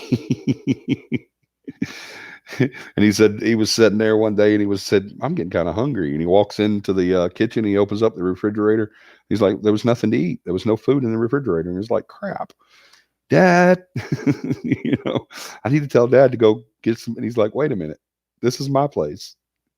That realization comes. Now that's a little bit different situation. He had moved out and got on his own and, these little things came up. He paid the power bill, and he bought the food. But his first inclination that popped in his head was, oh, I got to get dad. These things need to be taken care of. Then he realized, that. Same thing with Katie's brother. He's like, well, I don't like your rules and I'm not going to abide by them. Her mom and dad said, okay, we completely understand. Goodbye. You got to go. Bye, Felicia. So he had to leave. He's out there a month or so and says, whoa, this is real. Stuff just got real. Life just slapped me in the face. Let me go back to mom and daddy's house. And that's what he did. He went back to mom and daddy's house. And that's what your daughter's going to do too, Allison. Or one or two things are going to happen. She's going to get out there and figure out that she's never going to be able to run you and tell you what to do. And she's not going to be able to, live the way she wants to live while she's under your roof. So she's got to make it on her own, and she's going to do what she's got to do to make it on her own. Or she's going to get out there and say, oh, hell no. Mama was right. And she's going to come back. Mama, you remember what I said? I was just playing. I was just playing. Girl, you thought I was serious? Go make me some hot cocoa and let's talk. You know I'm not serious. Let me come in, please. So just get in there. Let her know, hey, this is the way it's got to be, and this is the way it's going to be. And if she leaves, she's either going to make it or she's going to come back with her tail between her legs. Promise you. Let me catch up here.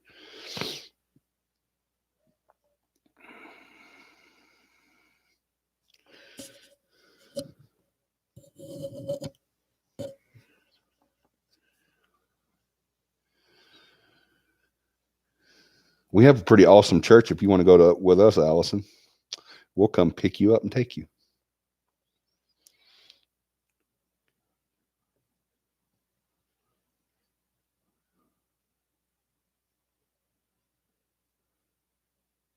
Start couch hopping till you find one that really feels like home. Make sure they stick to scripture. It's important.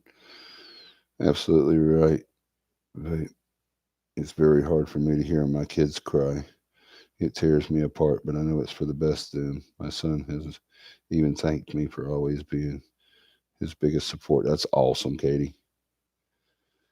Yeah, it hurts me too when my kids get in trouble, and I never really had to spank my kids that much. I mean, my kids have had spankings, of course, but I am in Alabama, but I never really had to. I mean, taking away their freedom, and with the girls, the only thing I always had to do was just look at them and say, "Man, you really disappointed me on this one," and they would bawl worse than a belt would make them cry.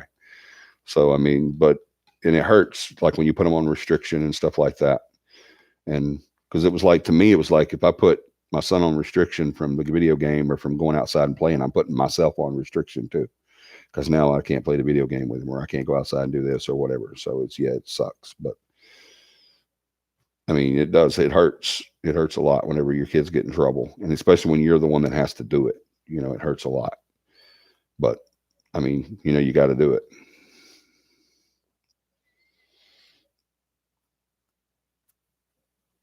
No one ever said life lessons would be easy. Amen, vape. I like to do a puzzle. My dog Candy drive me crazy when she does it. Something to distract my mind in puzzles. Yeah, finding. I mean, not necessarily puzzles, but something to distract you always helps.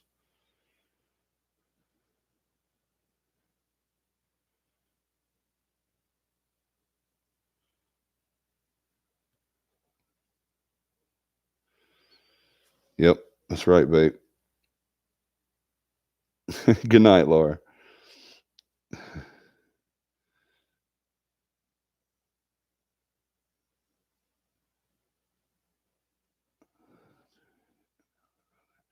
Now my brother is an administrator in an assisted living facility. He has a degree with University of Iowa. He couldn't get into a real one, and him and his fiance just had their first baby. It took him a while, but he figured it out. Allison, mine are the same way until I put the foot down. Mine are 19, 21, and 22. I was a single dad for 10 years. I had to learn I wasn't a friend. That's the hard thing right there. At vape, when I became a single dad too, is when you figure out you're not the cool guy anymore. You're not the friend.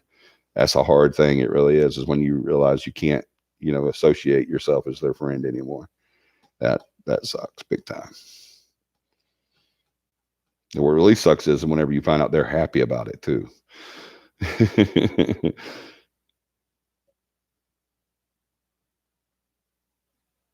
We all cry, but guess what? We stop crying. What needs, and we learn what needs to happen so we don't cry again.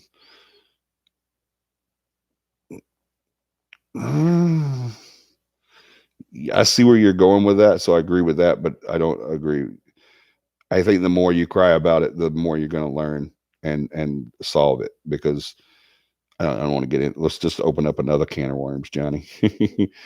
God has given you a responsibility to teach your children. You've done your part. It's her responsibility to abide by your rules because God appointed you as their parent. Thank you, John. Awesome. Never show your kids your weakness. I disagree with you again, vaping. I'm sorry. You aren't acting under your own authority, but God's. That's right. My mom is putting up with me, but I do worry about my mom, and she is trying to teach me how to sew a quilt for a friend of ours. Oh, that's cool. I'm still the cool mom, but they know when mama is serious and they'd better straighten her asses up. That's right. All right, guys. If there are no more questions about the paranormal,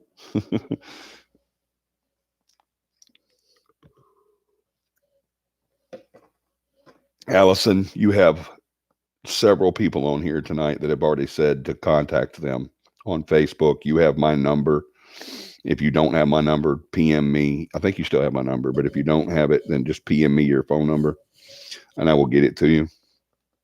Or I'll call you.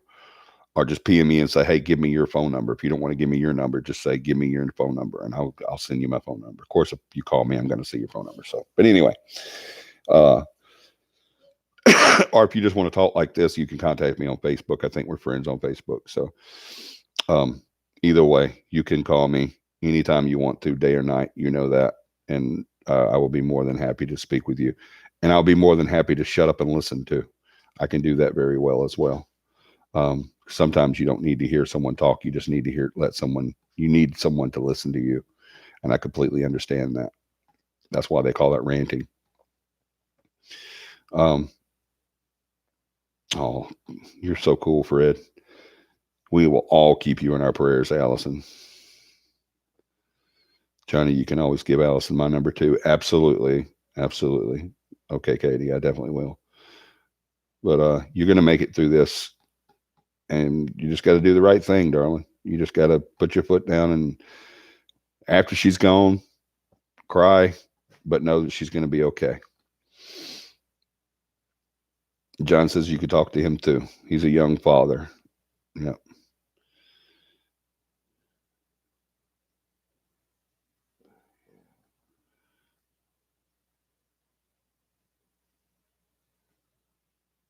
Don't be sorry. That's what CAPI is. I mean, yeah, we talk paranormal, but we're also a family. The CAPI family. That's why we say CAPI family instead of the CAPI guest or the CAPI fans. We'll say fans every now and then, but we, at the end of the day, we're family. That's what we do. So that's right. Everybody needs that sounding board. That's why if you need to talk and you want to hear some honest truth, give me a call. If you just need someone to listen, just shut up and listen and be there for you to rant, give me a call, day or night. All right. And Katie says I can give you her number too. Sometimes it's easier talking to a female. So absolutely, anytime. We love you guys. You guys enjoy your holidays. We hope you have a wonderful and amazing holiday season. Merry Christmas. I don't say Merry Xmas. I don't say Happy Holidays. I say Merry Christmas and Happy New Year. We guys will see you when we come back. Remember, the cliffhanger for the season finale is we're not done with psychics. We're going to step it up a level. You got to wait till next season. All right. January 12th, 9 p.m. Central Standard Time, right here. All right. We love you guys. Again, have a great, great, great holiday season. Merry Christmas and Happy New Year. We love you.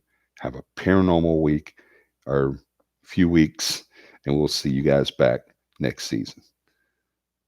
We love you. Goodbye.